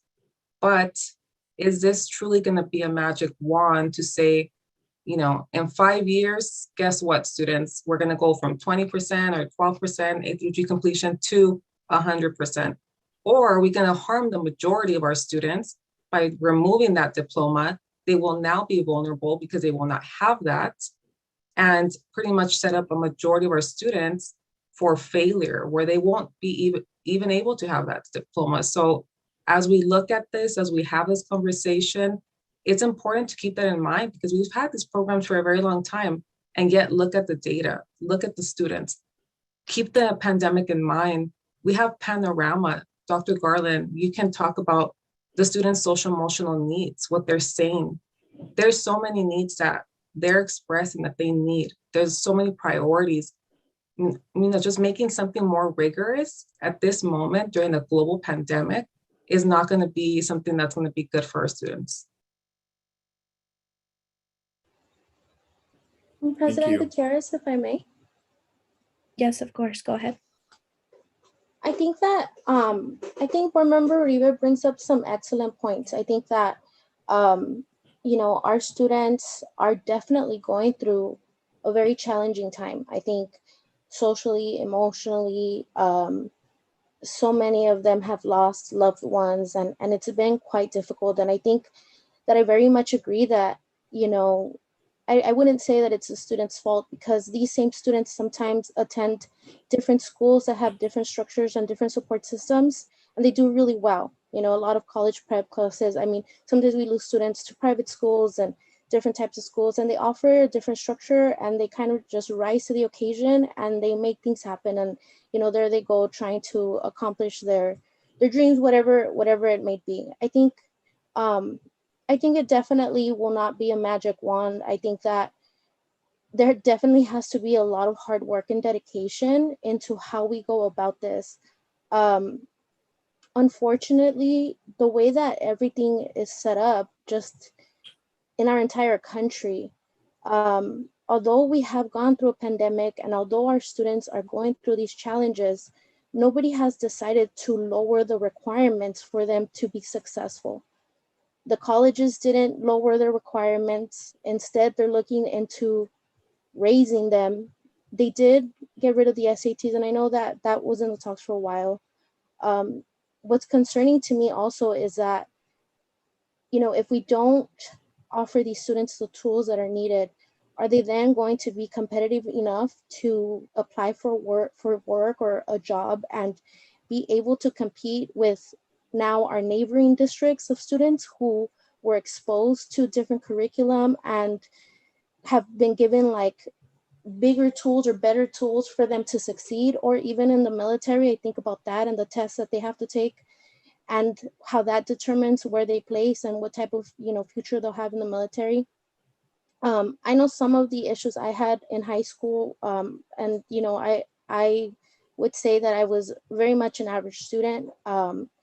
And I'm one to know that I wouldn't say that there's any one way to really truly measure our students' intelligence, but this is the bracket that we've been given in order to, get them to meet a certain what's the word that I'm looking for? A certain expectation, a certain bar that they need to meet. And I think something that we should also consider is getting ahead courses, like a get ahead course. I know that's something that I looked for when I was a student in the district. And back then they called it remedial. I don't know what the proper term for it is now.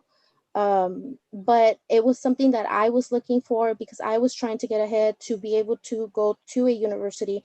But unfortunately, it was something that we weren't offering, and I had to outsource and had to look elsewhere in order to take a course in order to get ahead. And I think that that's something that can also help us in helping our students. I think that we all agree, you know, we don't think that it's our students, but we do agree that there's an issue and that it definitely does need to get solved in order to further push our students and make them competitive, not just to go to college, but overall in the world. Dr. Ewan, so I have a question. You know, I think that there's a lot of good points being raised and also being mindful, right? So once our students graduate, you know, even as we look at the Latino student pipeline from, you know, elementary to high school to community college to, you know, CSU, so many students end up, you know, falling out of the system, right? So many students, yes, they may get to community college, yes, they get to, you know, this higher education, but there's also a discrepancy once they get there. How do you navigate, right? So there's so many systems and, you know, processes and so many systemic barriers that are placed in their path. So yes, bringing awareness to A through G is vital. I mean, when I graduated, I had no idea what A through G was. I had to get to college to understand what that even was, right? Because that wasn't even discussed. So the goal should be to advertise. The goal should be to promote these classes,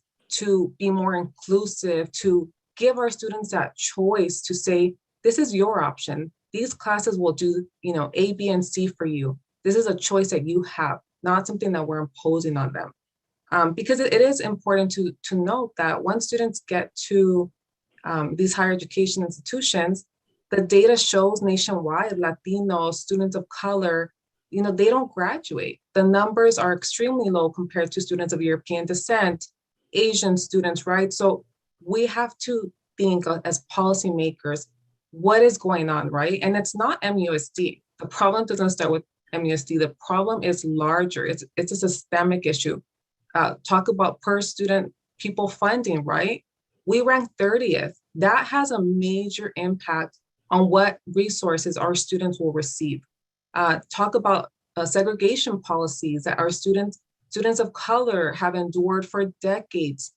You know, the education that they were offered, Americanization schools, it was never geared toward anything scholar or, you know, anything academic. It was all how to be, you know, how to be a good cleaner, how to work good with your hands, right? So we are now dealing with the consequences of systemic racism, of systemic inequality.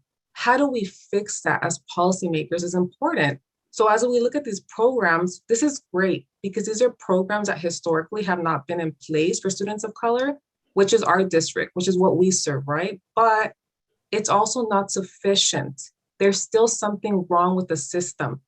Doesn't start at MUSD, it's larger, it's bigger than us, but nevertheless, it's happening. So how can we bring that awareness? How can we have the goal to allow our students to have an opportunity to take this is great. But once again, mandating is just going to be a barrier.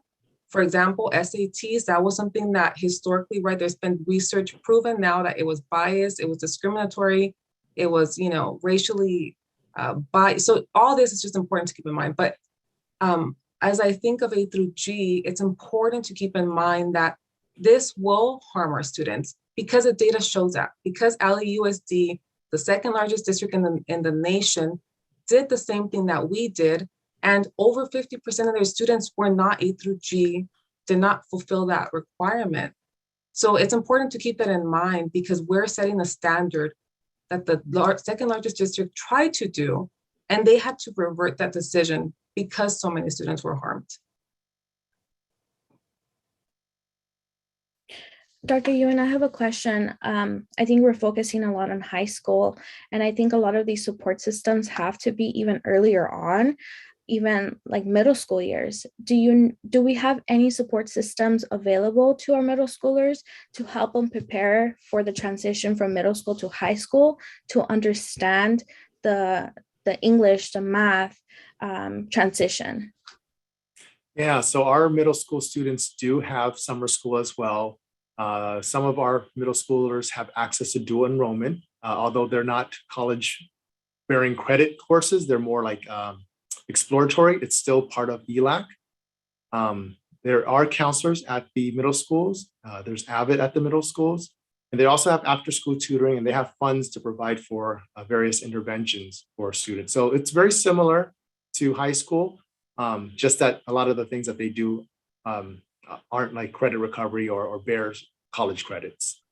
I think we should also focus into middle school, giving a push of more support systems, so that way that they can help if a student is getting a D or an F in mathematics or in science or in English, then that way they will have the different strategies, the different techniques to know how to study, how to take notes, how to ask for help. So that way when they transition into high school, they have those strategies available to them. So that way they're better at taking notes, they're better at listening, they know what kind of test takers they are, or like, are they visual, are they hands-on? So I think it's very important to start earlier on and not just focus on high school interventions, but also earlier on, so that way we can help our students transition into the new school years. I see Clerk Cabrera, you have your hand up. Yeah, I have a similar question, but regarding parents. What are we providing for parents in middle schools so that they are aware of, A through G requirements and just what's to come and the differences between middle school and high school? Can you tell me more about that? Yeah, so our middle schools also provide A through G information to parents to prepare them for high school and college. So they may have like a family night or some type of parent meeting to go over the A through G requirements. There's also a lot of the content area workshops for the parents. I know some of the middle schools contract out with consultants to lead, topics on college and career readiness for our middle school parents.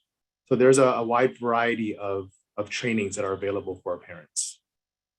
Great. I would encourage us to make sure, I know, and we all know that, it's not like we don't always get a high percentage of families to be able to come to, workshops, because they might have several jobs or, for many different reasons. So I would just encourage us to think outside the box. What are other ways in which we can make this information accessible to everyone in terms of languages, in terms of how we're delivering it, and how can we even make sure that every single one of our families does get this information in some way? Is there a way to track it? I want to make sure that we inform all, if not most, of our families about, things like these. I 100% agree, Clerk Cabrera. Parent engagement is one of the most vital things to help students succeed. Vice President Ramirez, I see your hand up. Yeah, our president made a great comment about middle school supports, and I think the biggest middle school support we've done recently is a curriculum adoption. We did curriculum adoption about 2 years ago, Dr. Yuan, if I'm not mistaken. Yes. Right. So we're just getting into it. Our staff is getting used to it and comfortable with it and implementing it, even though that was the beginning of a pandemic. So now that we have new material and material that is, prompting writing and math and discussion-based and project-based learning, I think that's going to be a huge help for our students who are learning. A little brother comes to me and asks me for support and help, and I'm just happy to see the work he's doing. If I may quickly add something in regards to families, I think that, and this is something that I would love to continue the conversation on, but the same way in which we think about what should our students, be learning elementary, middle, and high school. Obviously, we have standards and we have some guidance. what are we using, or what can we create to think about what should our parents learn in elementary school? What should they learn in middle school? What should we share with them in high school? And then that way making sure that we're all aligned as a district, all elementary schools, all middle schools, our high schools, finding ways to deliver that content that we've decided as a district is, the bare minimum that they need to know, so that they, again, are always informed and are supporting their students and making the best decisions. So I know we can go into this for a very long time, but would love to have us bring that conversation back and dig into it deeper, because I think it is very important. Dr. Yuan, before I lose my train of thought, I did have a resource. I'm not sure if we looked into this. It's right now, given the 21st century, a lot of students on their phones, they're very tech savvy. We looked into programs like Photo Study, which is like an app that they can download on their phone, and they take a picture of like a problem, a mathematical problem, and there are like 24/7 support, tutoring help available for students. Have we looked into any kind of resources like that we can get like a license to provide this for students? Yes, we are. We're looking at some live tutoring 24/7 programs. We're working with procurement to do a request for proposals because we want to follow the procurement procedures. So I know procurement's working on that, and then they're going to advertise it, and then we'll get some submissions, and then we can select the best vendor that will meet our needs. Will this be only for high school students, K through 12, middle? K-12. K-12, perfect, Yeah. awesome. Board Member Uribe? Yeah, Dr. Yuan, I would also say as we continue this conversation, please get special education department input, as we have this conversation, bring their voices into this, at this decision. Also, as we talk about middle school, it would be great at this point, at this moment in time, there's no reason to wait on, getting college/career readiness coaches at middle school. So especially with the focus on students who do display those early warning indicators, such as like low attendance or, low achievement in math and English, because that would be extremely important to help students at this moment, which we see from our data that, can use such coaches at this moment. And then also just, I think as we also discussed is having that lower class size. So, just continuing, I know our superintendent is very supportive of this, but continuing that conversation because smaller class sizes are equivalent to our students benefiting from this academically as well as our teachers. So, just something for us to keep in mind, something that we can do at this moment and, not have to wait on this. Thank you. Another question that came up at the last meeting was how many SPED students would this impact? So here's a breakdown of the high school students currently. The middle column are the students who are diploma track, and then the right column are the students who are on the certificate of completion track.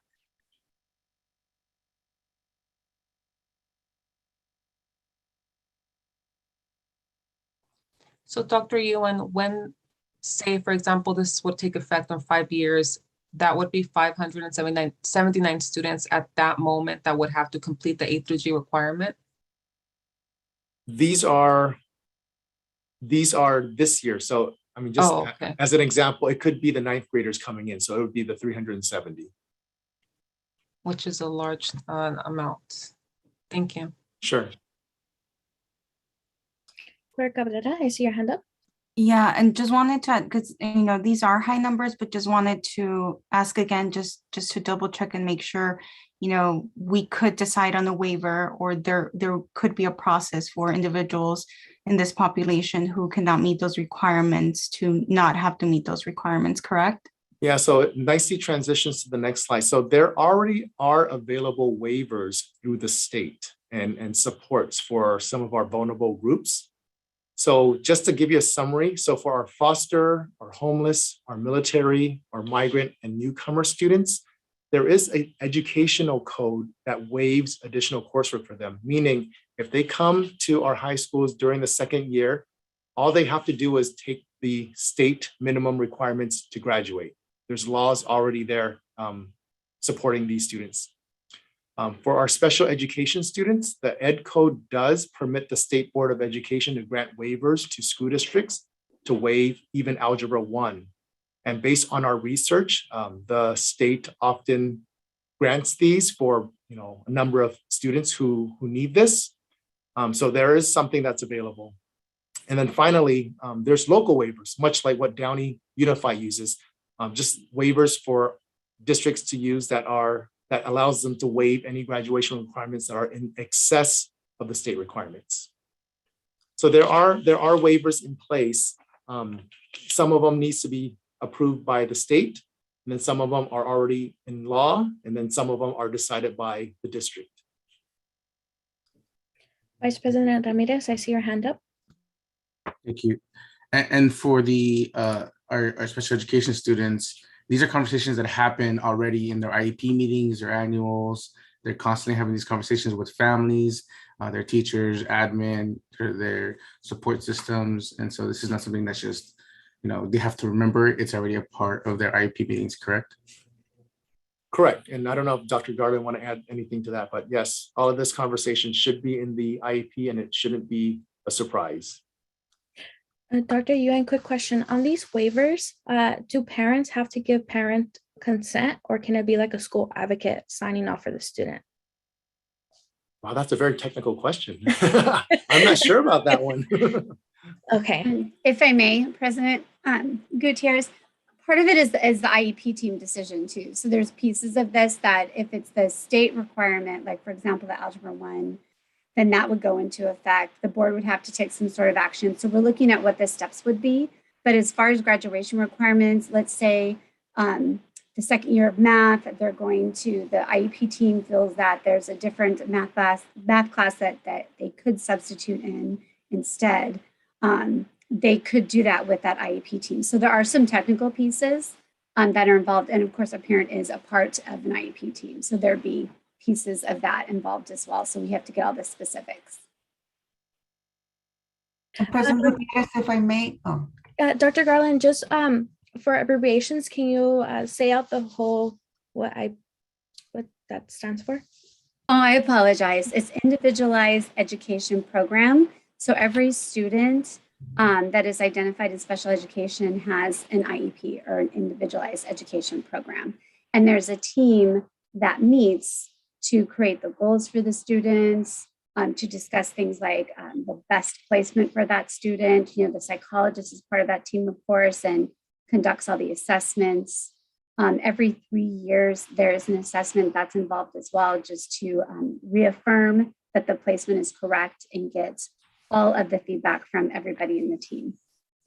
Thank you so much, Dr. Garland. Yes, legal counsel?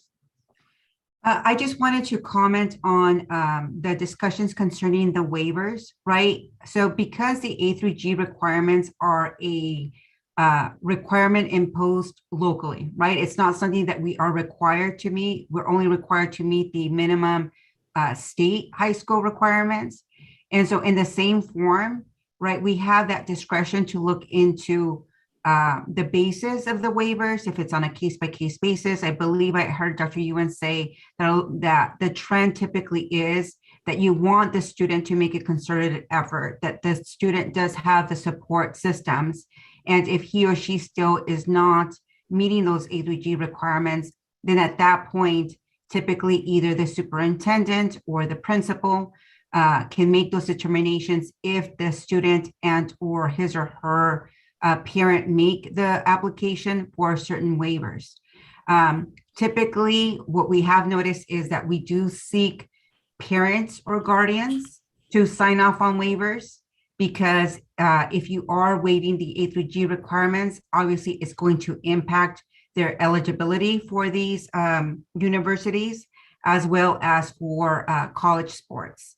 So they have to make a knowing waiver that by waiving these requirements, it will impact these students' path towards colleges, universities, admissions, as well as to college scholarships. So just for clarification, making sure I'm hearing this correctly. So when students go through the IEP with staff, with parents, with the student, with their student advocates, the waiver can be part of the discussion when they're having these meetings, correct? So what I just discussed is generally speaking for the whole district wide, right? And so for SPED students, as Vice President Ramirez said, as well as Dr. Ewan and Dr. Garland, these are already discussions that are taking place in their IEP meetings, right? A lot of the times, if there's an assessment made and they're not meeting the graduation diploma requirements, then they're moved to a certificate track requirements, right? So that's something that support system is already taking place with SPED students.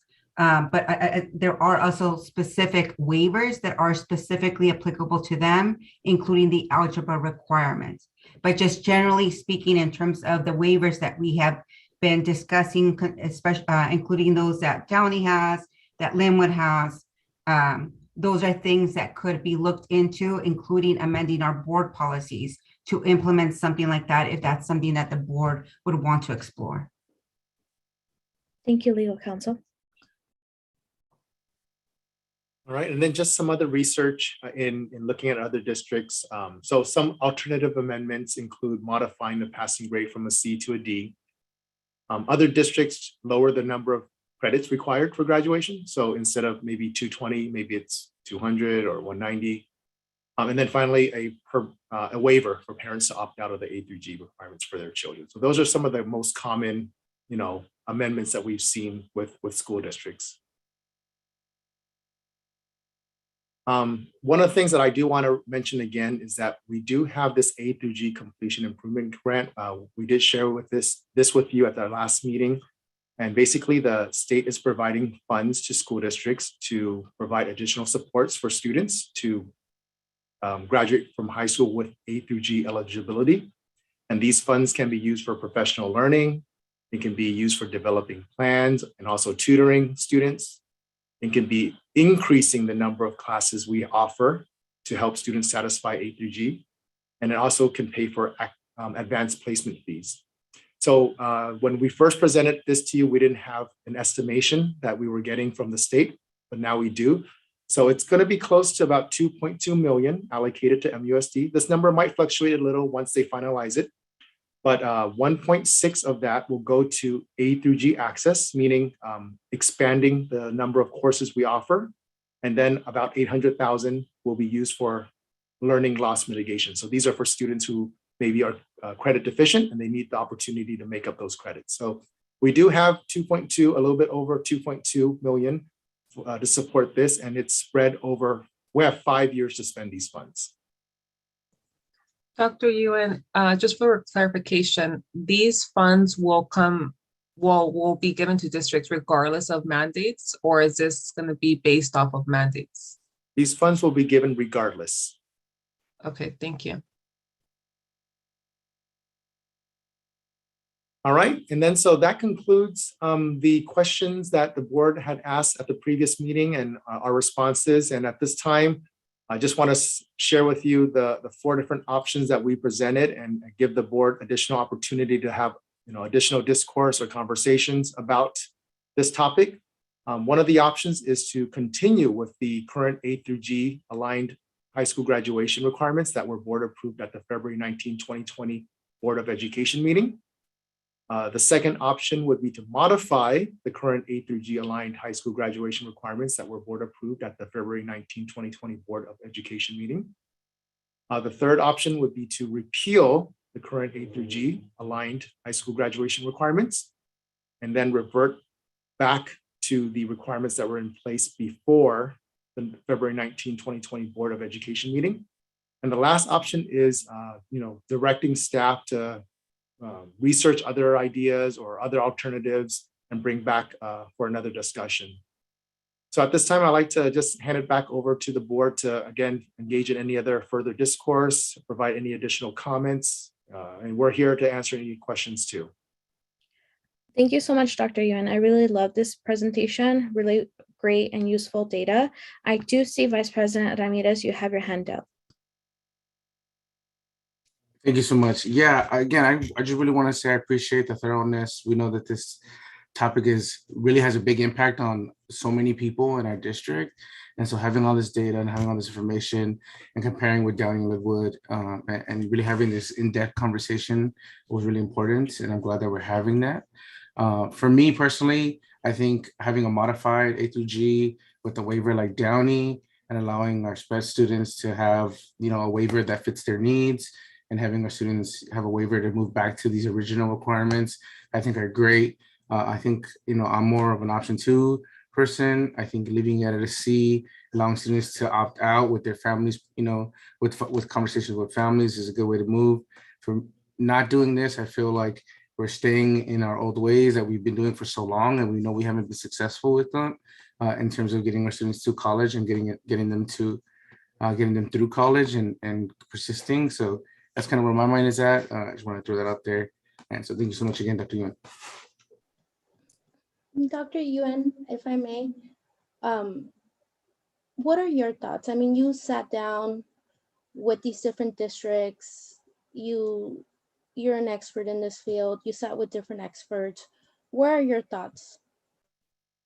Yeah, so thank you for asking. And based on my conversations with the 2 different districts and also with other colleagues, I think many of them come from the standpoint of creating systems and structures to provide equity.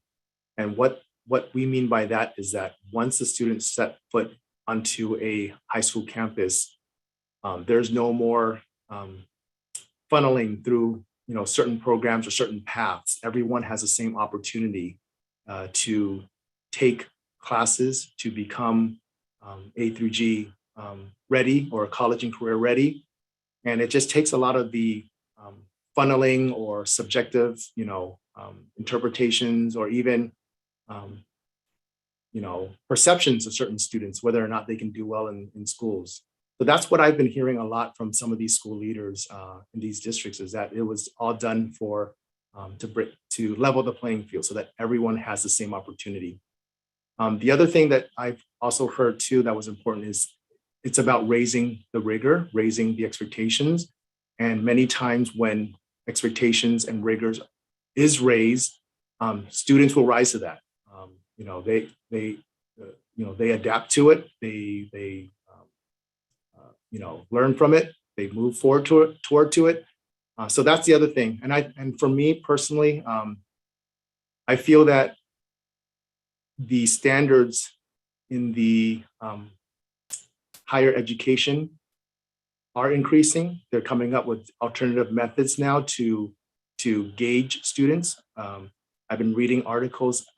One, UC Berkeley, one of the prestigious UCs here, they're actually going to have to limit the number of students that they can admit. So, guess what? They're going to look at coursework. They're going to look at, student essays. They're going to pick, those that have all the courses. So for me, just personally speaking, and also as a parent, I will support, my own kids and other students, having a more rigorous curriculum. That's why I'm here. And I too really appreciate the discourse that we've had. We haven't had this type of conversation for a long time. It's like right in my wheelhouse, and it's very refreshing that we're able to talk about this and share ideas. And it just goes to show how much we care about our students and community. So I appreciate that. Board Member Uribe. Thank you. So I just have so much to say about this because there's so much at stake. Ultimately, we hold the lives of so many students in our hands and, their future. When I think of mandates, especially historically, as we look at mandates and policies that have been in place, mandates have never been equitable. And we've seen this. We've seen this by the consequences of such policies and mandates. And ultimately, they've harmed so many students, especially students who come from low socioeconomic backgrounds, students who, students of color, just foster youth and just all, special education students. So this has truly harmed students. We look at the data, we look at LAUSD, the second largest district in the nation. They attempted to do the same thing that we did. Once again, I'm being repetitive, but it's important because this is information that's out there. This is showing us, hey, they did the same thing that you did, And so many students were harmed by this policy, by this mandate. So as we have this conversation, it's important to keep that in mind. I mean, once again, the class of 2019, only 49% of LAUSD students were A through G certified, meaning 51% of them were not. They had to revert their decision of, having this standard and this mandate, right? Which they lowered it to a D. Ultimately, we know that this D is not going to get them into CSUs, UCs. Dr. Yun, you brought up really good points as far as, how competitive it is to get into even CSUs at this point, right? Because they're just completely, there's not enough staff and there's so much that goes on with that. But the bottom line is it's going to become more rigorous. And creating, more rigor is not always going to equal equitable. It's not always going to equal something that is positive or good for our students. We have this grant coming in, which is amazing, because now we can, once again, bring that awareness, prepare our students, put programs in place, middle school, even elementary, why not? But invest this into our schools for our students. It's an option, or it should be an option, to create that awareness. But when I think of initially when we had this conversation, there was minimal stakeholder input. And I mean minimal, not enough student input, not enough special education input, not enough parent input. We know as a district, parent engagement is important. And we also know that it's extremely hard to get that input. That is something that our district is constantly challenged with. How do we get parents involved? How can we, bring their voices to this decision table?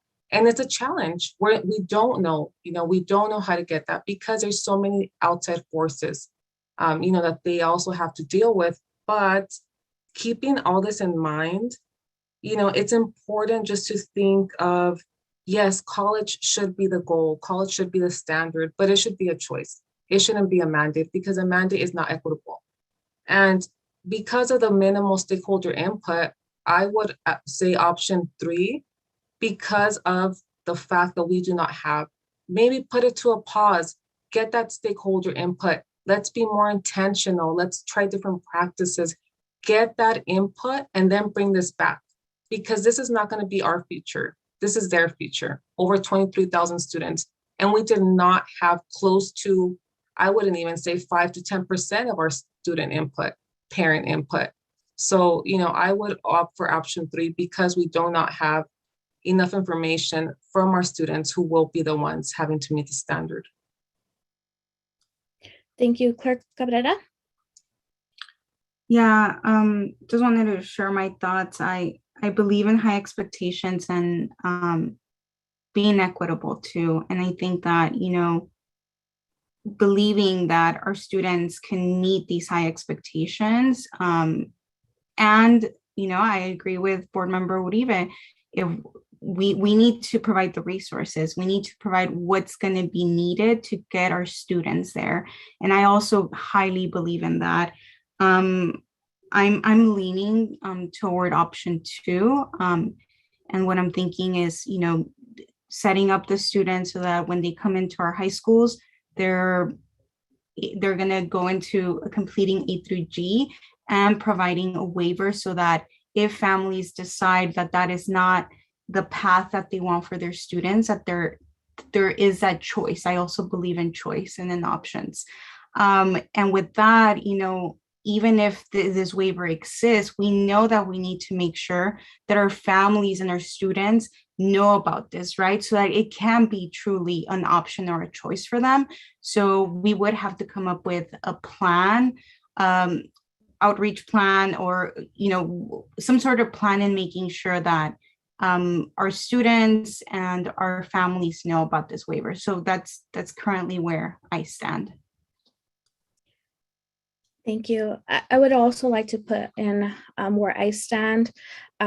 Montebello Unified School District, we have a mission, empowering students to achieve academic excellence as model citizens. And this is something that we approved not too long ago. And I believe that we have to set a rigorous expectation for students to succeed, to get that academic excellence, to go out and be model citizens. I also believe that our students in our school district are capable, and they have what they have the capability of passing classes with C's or better if they have the interventions, if they have the support. And I believe that if we set this as a commitment to ourselves, that if we have an expectation for students to achieve a C or better, which is an average comprehension of a class, that we hold that accountable to us as a commitment. Like, we are going to work with our students to make sure that we put our students first, giving them the intervention, the support, the advocate, and everything that they need to succeed in those classes. I really believe that our students are very capable. We have amazing staff, we have amazing teachers, we have amazing counselors that can help our students meet these rigorous expectations, because our students can. And that's what I believe. I believe I also agree with my colleagues on option 2. I don't know if Board Member Magaña, if you have any ideas, input. Thank you, President Gutierrez.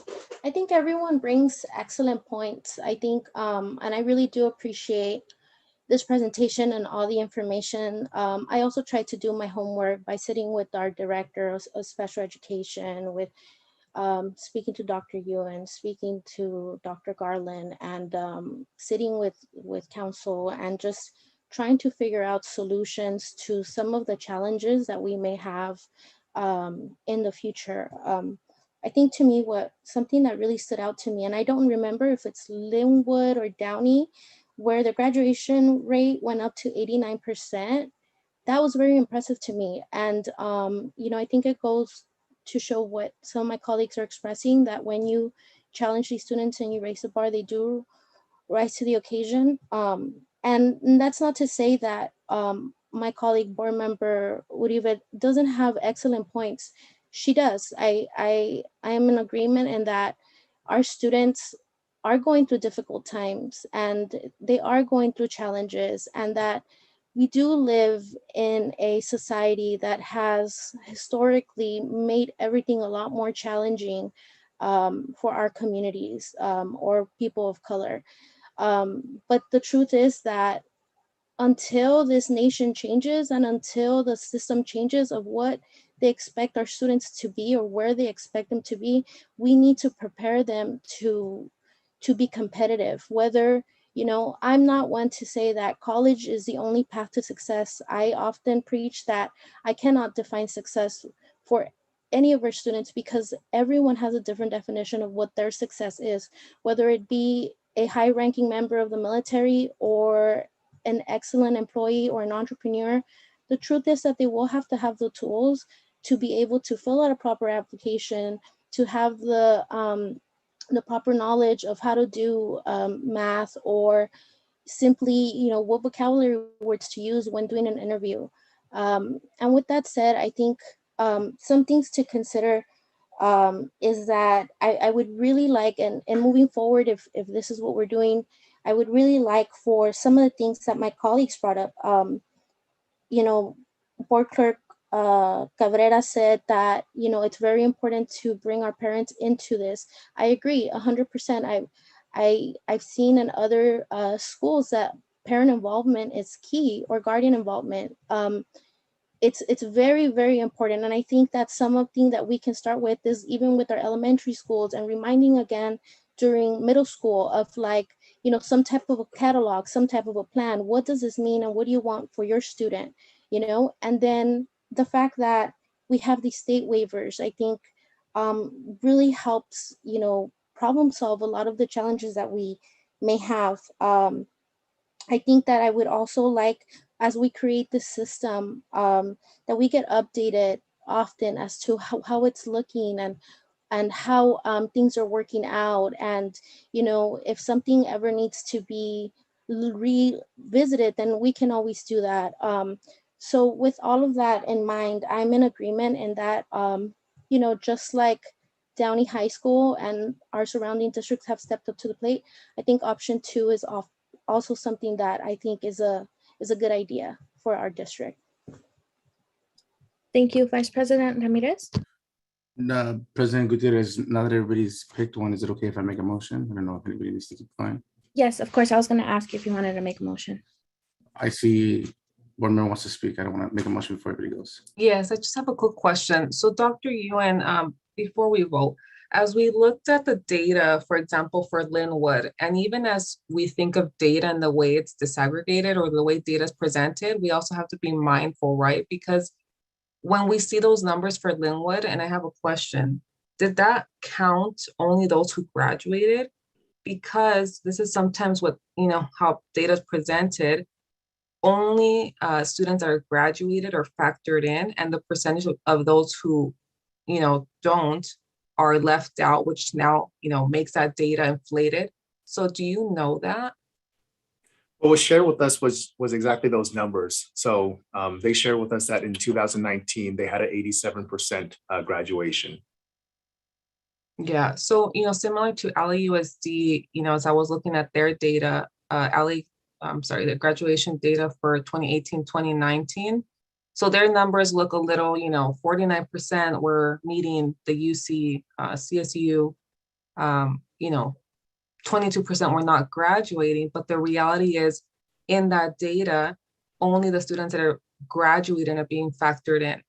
So at this point, now that data looks, better, right? It's because of the way it's factored in and the way it's presented and who's counted. So it's important to keep that in mind as well, because these numbers, should not be taken for face value, especially if we don't know the way it was disaggregated or the way, who was counted and who wasn't. But just something to share. Okay. So I'd like to make a motion to approve option 2 to modify the current A through G aligned high school graduation requirements that are board approved at the February 19, 2020 Board of Education meeting to include a waiver for our students, if they so choose, with to include a waiver. Is that everything? Did I miss anything anyway? Legal counsel, can you provide support? Is that correct? Sure. And one of the things that we do want to be clear, right? Because option 2 does discuss modification, right? So we want to make sure that we're specific as to what exactly we're modifying. So as I see it, Vice President Ramirez is indicating to modify, to go with option 2, to modify it so that a waiver is implemented in the district for students to opt out of the A through G requirement. Is that correct, Vice President Ramirez? Yes.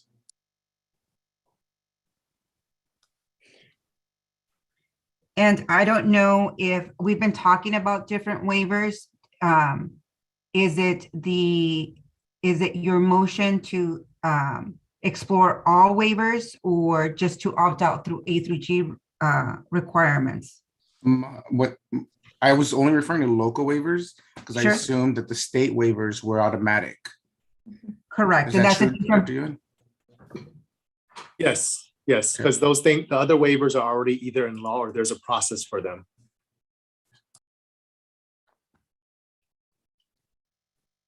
okay, yes. So the motion is to go with option 2, make modifications to the A through G aligned high school graduation requirements by implementing a waiver for students to opt out of the MUSD's local A through G requirements.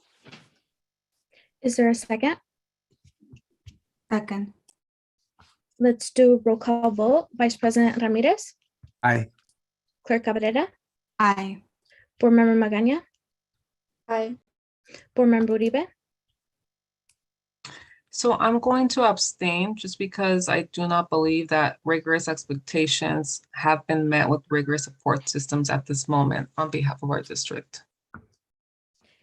And and it's an aye for me, so that motion is carried. Can I make a quick request now that we finished? Yes, go ahead. Hey, Dr. Ewan, now that we're done with this and we've approved this modification, and I'm hoping this is okay with the board, if we can get, I know this might not be soon, but a report on how we're going to spend the A through G requirements to support our students, as also plan to educate our families and support them in understanding the rationale behind this and what A through G means. And, if that means, having, family meetings, in the evening for a couple times a year, leading up to this. I don't know what the plan is, just to get their engagement, because I do believe supports are huge.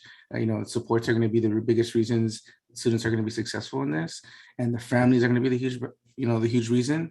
So if we can have a plan, it doesn't have to be soon. I know that takes time, but in the coming months, that would be great. Yeah, you all will see the plan because it's required for board approval. So we'll bring forward a plan. Thank you. Perfect. Thank you so much. Clerk Cabrera, I see your hand.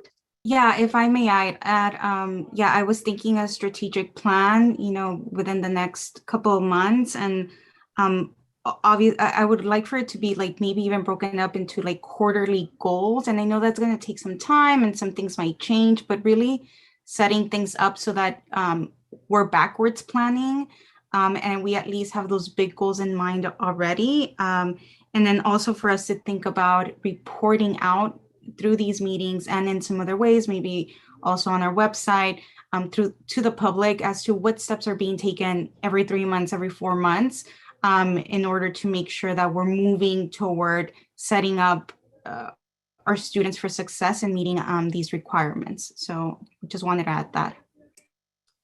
Thank you. Board Member Uribe, I see your hand. Yes, Dr. Ewan, can you also please be very intentional about getting that stakeholder input? Please reach out, to our students, to our parents, to our teachers, to our special ed department, just bringing everyone's voice into the table so we can know exactly what it is that we can do at the elementary, middle school, and high school, not just focusing on high school input, but also the other age groups, and also parents and caregivers, please.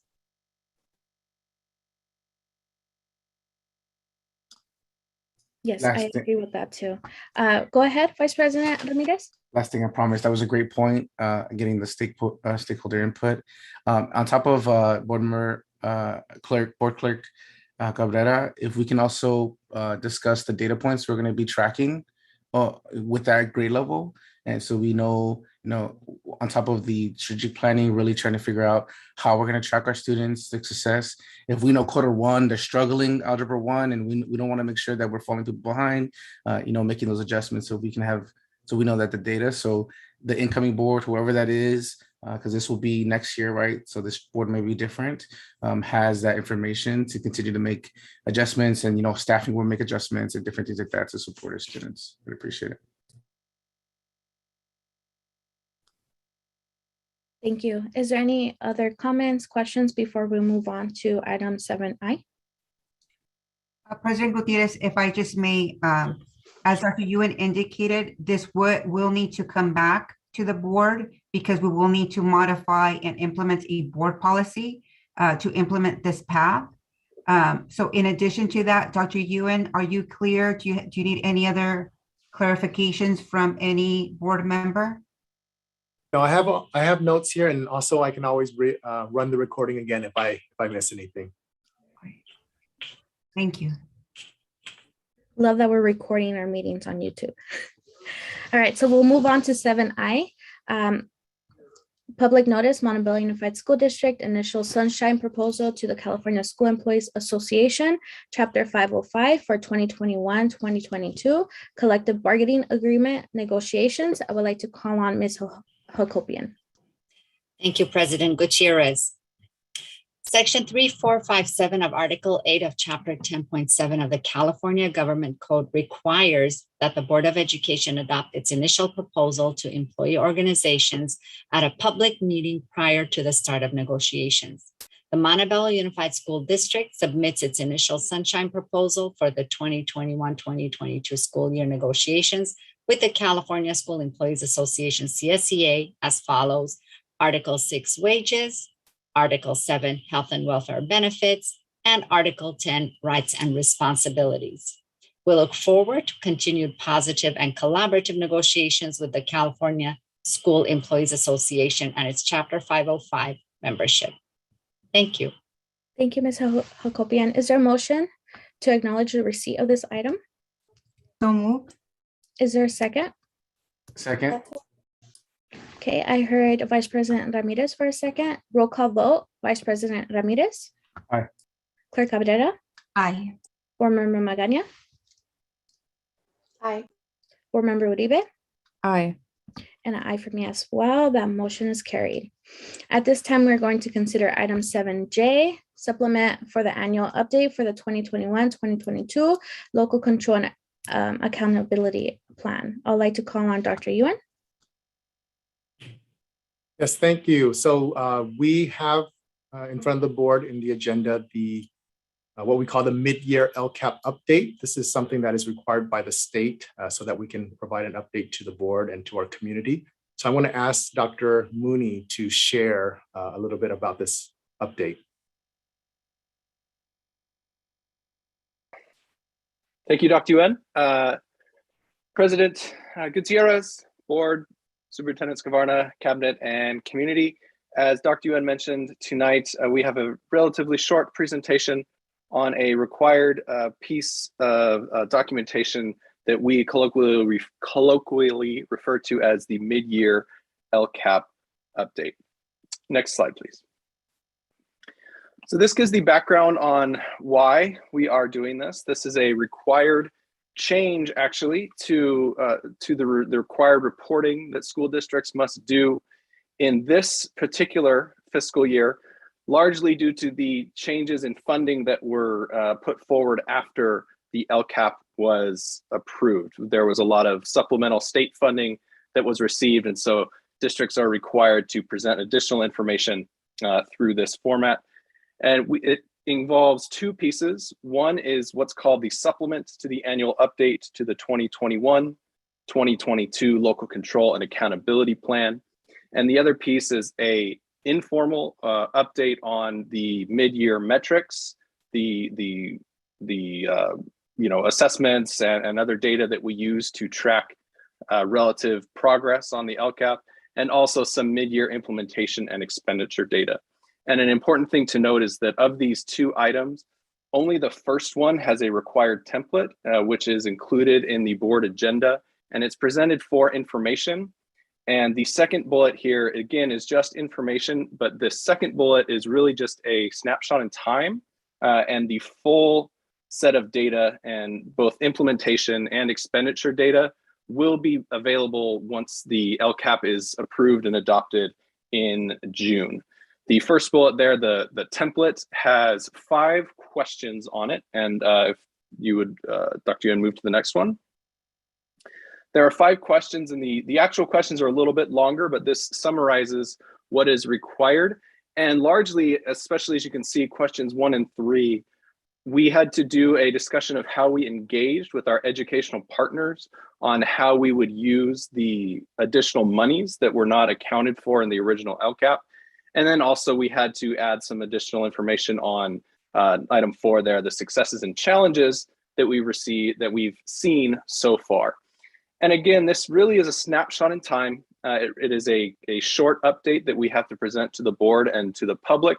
And the template itself, the answers to these 5 questions, will become a part of the 2022-2023 LCAP. And at that time, it will require board approval. This template tonight really is for information only, and there is no board action required other than to receive the information. Next slide, please.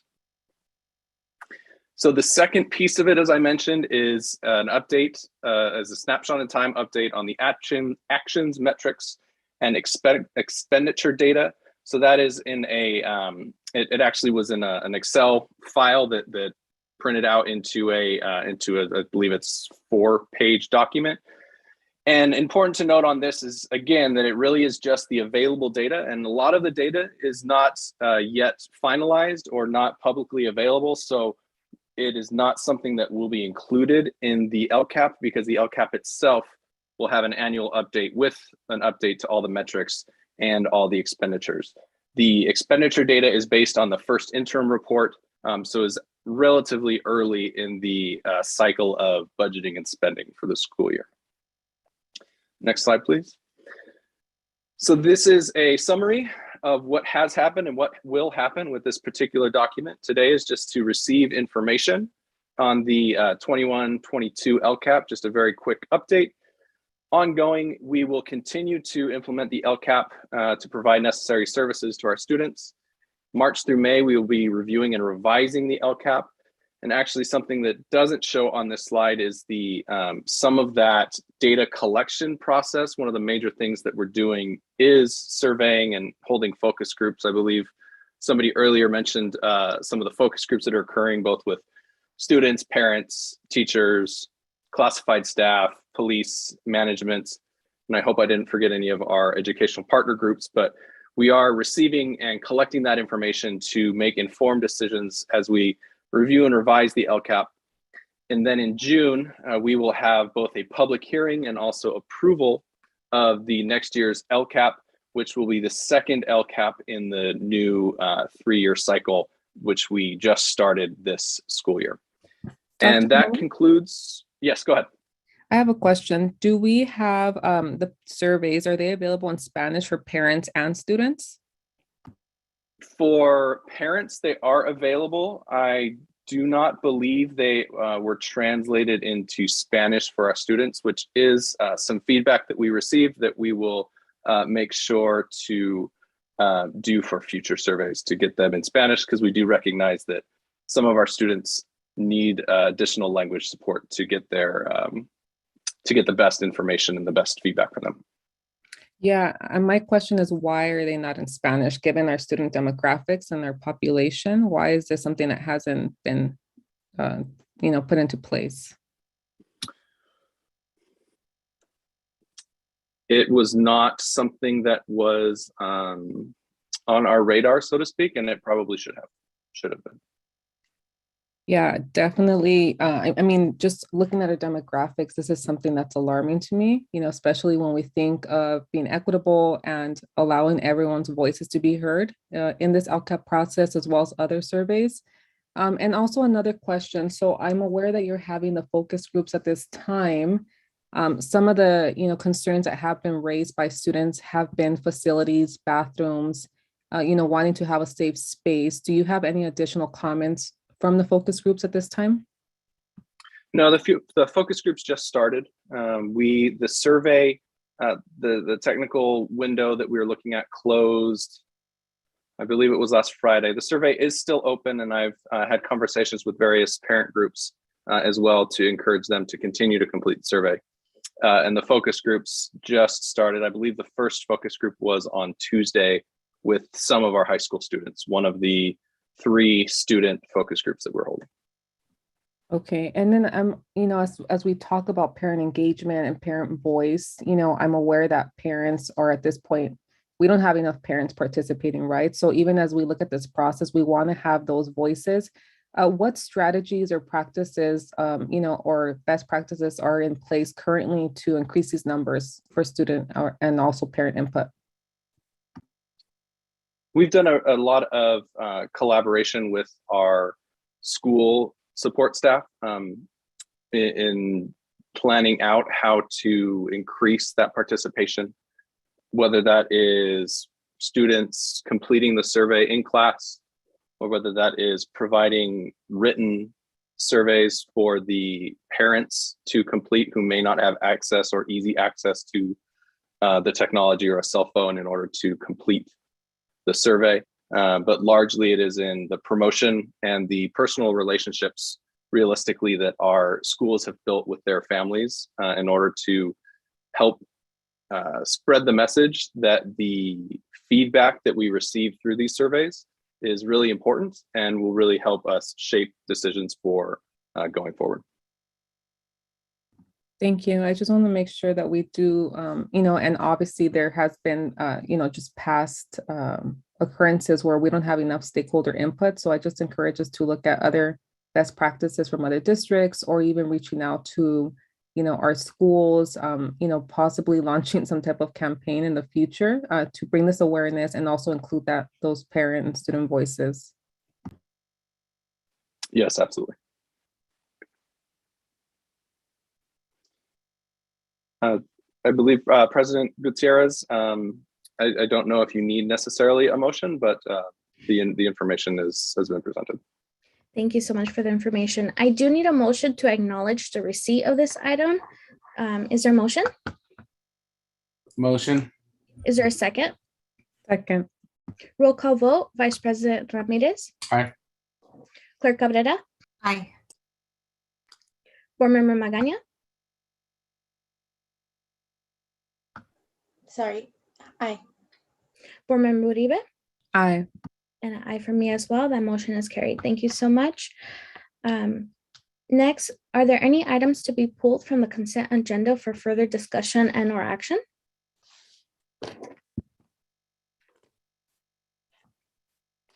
Okay, hearing none.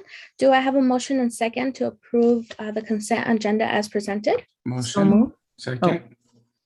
Okay, so I heard first Uribe and second Vice President Ramirez. Let's do roll call vote. Vice President Ramirez, Aye. Clerk Cabrera, Aye. Board Member Magaña, Aye. Board Member Uribe, Aye. and an aye for me as well. That motion is carried.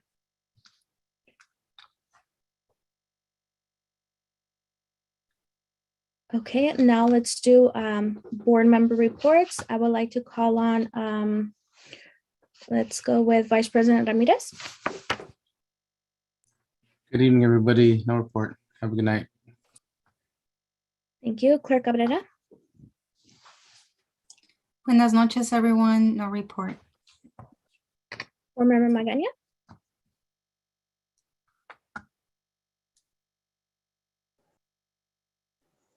Sorry, I'm having trouble unmuting myself. I heard some comments that were a little concerning. I know that we have a lot of parents that are concerned about KIPP being at Gascon, and I think it's important that we inform them as to why KIPP is there and how that came to be. I think it's important that everyone understands that. I think at some point before I was here, the board voted against allowing KIPP to come into the district. And then they appealed, and I believe they went to the county, and then the county approved for them to be here. And so I think it's important that maybe we put something together just to continue putting the information out there, and so that parents and teachers don't feel that we don't have their best interest in mind. I think that's important. And also just thank you so much to everyone that joined us today. Thank you so much, Dr. Ewan, for that amazing presentation. It was so informational, and I think it's very important that, you know, we were very informed in making this decision. Other than that, just good night, everyone. Thank you. Thank you. Board Member Uribe. Yes, good evening, everyone. So just really quickly, Dr. Ewan, I just asked if we can please include our special education representation in the Ethnic Studies Committee. You know, it's really important to also include them and allow them to be part of that cultural competency and that culturally relevant curriculum conversation. And besides that, everyone just have a really great evening, and just thank you to all of our staff for everything that you're doing. You know, we just appreciate you, and I just want to thank you from the bottom of my heart. So God bless you and have a good evening. Thank you. And just for me, I would just like to highlight some positive things that are happening in Montebello Unified. So our Bell Gardens High School basketball team is still in the playoffs. So they're still in the finals of CIF. Some other awesome news is that Sure High School girls wrestling team. There are 5 girls who brought home awards at the CIF tournament. And then that included the CIF Southern section title for Galilea Garcia, and others who placed in their weight is Tyra Evans, 7th grade, Brittany Parga, 5th grade, Melanie Barone, 7th grade, and Karen Santana, 6th grade. In our Sure High School boys wrestling team, there are 2 boys who brought home awards in their weight class of CIF individual tournament, Marco Rodriguez, 4th grade, and Daniel Baker in 3rd grade. And additional, we have Sure fall sport teams who won league, such as football, girls volleyball, boys water polo, and girls cross country at the varsity level. So congratulations to all our athletes in MUSD. I would also like if we can make a presentation of recognition to our athletes at our next board meeting, just to give them a recognition for their awesome achievement. So with that, I look forward to working hard with my colleagues in providing those intervention and support systems to our students, reducing class sizes, and getting everything that we need to do. So thank you so much, everyone. At this time, Dr. Scovarna, do you have any final words you would like to say? Yes, I don't want the community or the board to forget that this is the first time we've been successful in getting these grants to replace the plumbing at these school sites. You folks remember we started school with bottled water because we were not comfortable and confident that just putting a new drinking fountain in solves any problems. And it's really, really wonderful to be able to get this grant money to do this. And they're gonna be getting more of that. We're aggressive in that arena. One other thing, I know the board, how much they are committed to CSEA, and there's folks that come up and make comments about they hope that the board has the commitment. Well, I can tell you, the board has that commitment, and the superintendent has that commitment. And matter of fact, we get along with them very well. I believe that they see that we have the same commitment with the teachers, and the board is very fair, I think, to both of those organizations. And I actually believe that the work that we've done this year has resulted in the lowest class sizes this district has ever had. Now, I know that that money's one-time money, they say, and I hope it carries over. And I understand that class sizes are incredibly important. And that will not wave in my mind's eye. Somebody brought that up tonight, and I feel that way. I know the board does. I think it's important to say that. I really do, and I think that it's important for everyone to know just how devoted the entire board is to the lower class sizes, instructional excellence, and what have you. You look at some of the reports that we were looking at tonight, and you look at the various issues and items, and you look at a word that catches me, and there's intermediate intervention for some of the scores and what have you, and that's what we need to do. So we got our marching orders from you folks. We're going to turn it up and work well to try to turn some more of this around, engage the parents more, and just do the kind of work that we need to do a little bit harder. So thank you very much. Thank you, Dr. Scovarna. I did forget to mention Montebello High School, their CIF championship results. Andrew Rublakaba, 7th grade, Charles Burnett, 8th grade, and Isaiah Luga, 8th grade. So congratulations to our amazing athletes. With that, is there a motion and a second to recess into closed session? So moved. Second. A roll call vote, Vice President Ramirez, Aye. Clerk Cabrera, Aye. Board Member Magaña. Aye. Board Member Uribe. Aye. And an aye for me as well. That motion is carried. We'll recess into closed session.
All right, I would like to reconvene this meeting at 9:15 p.m. I would like to see who is present.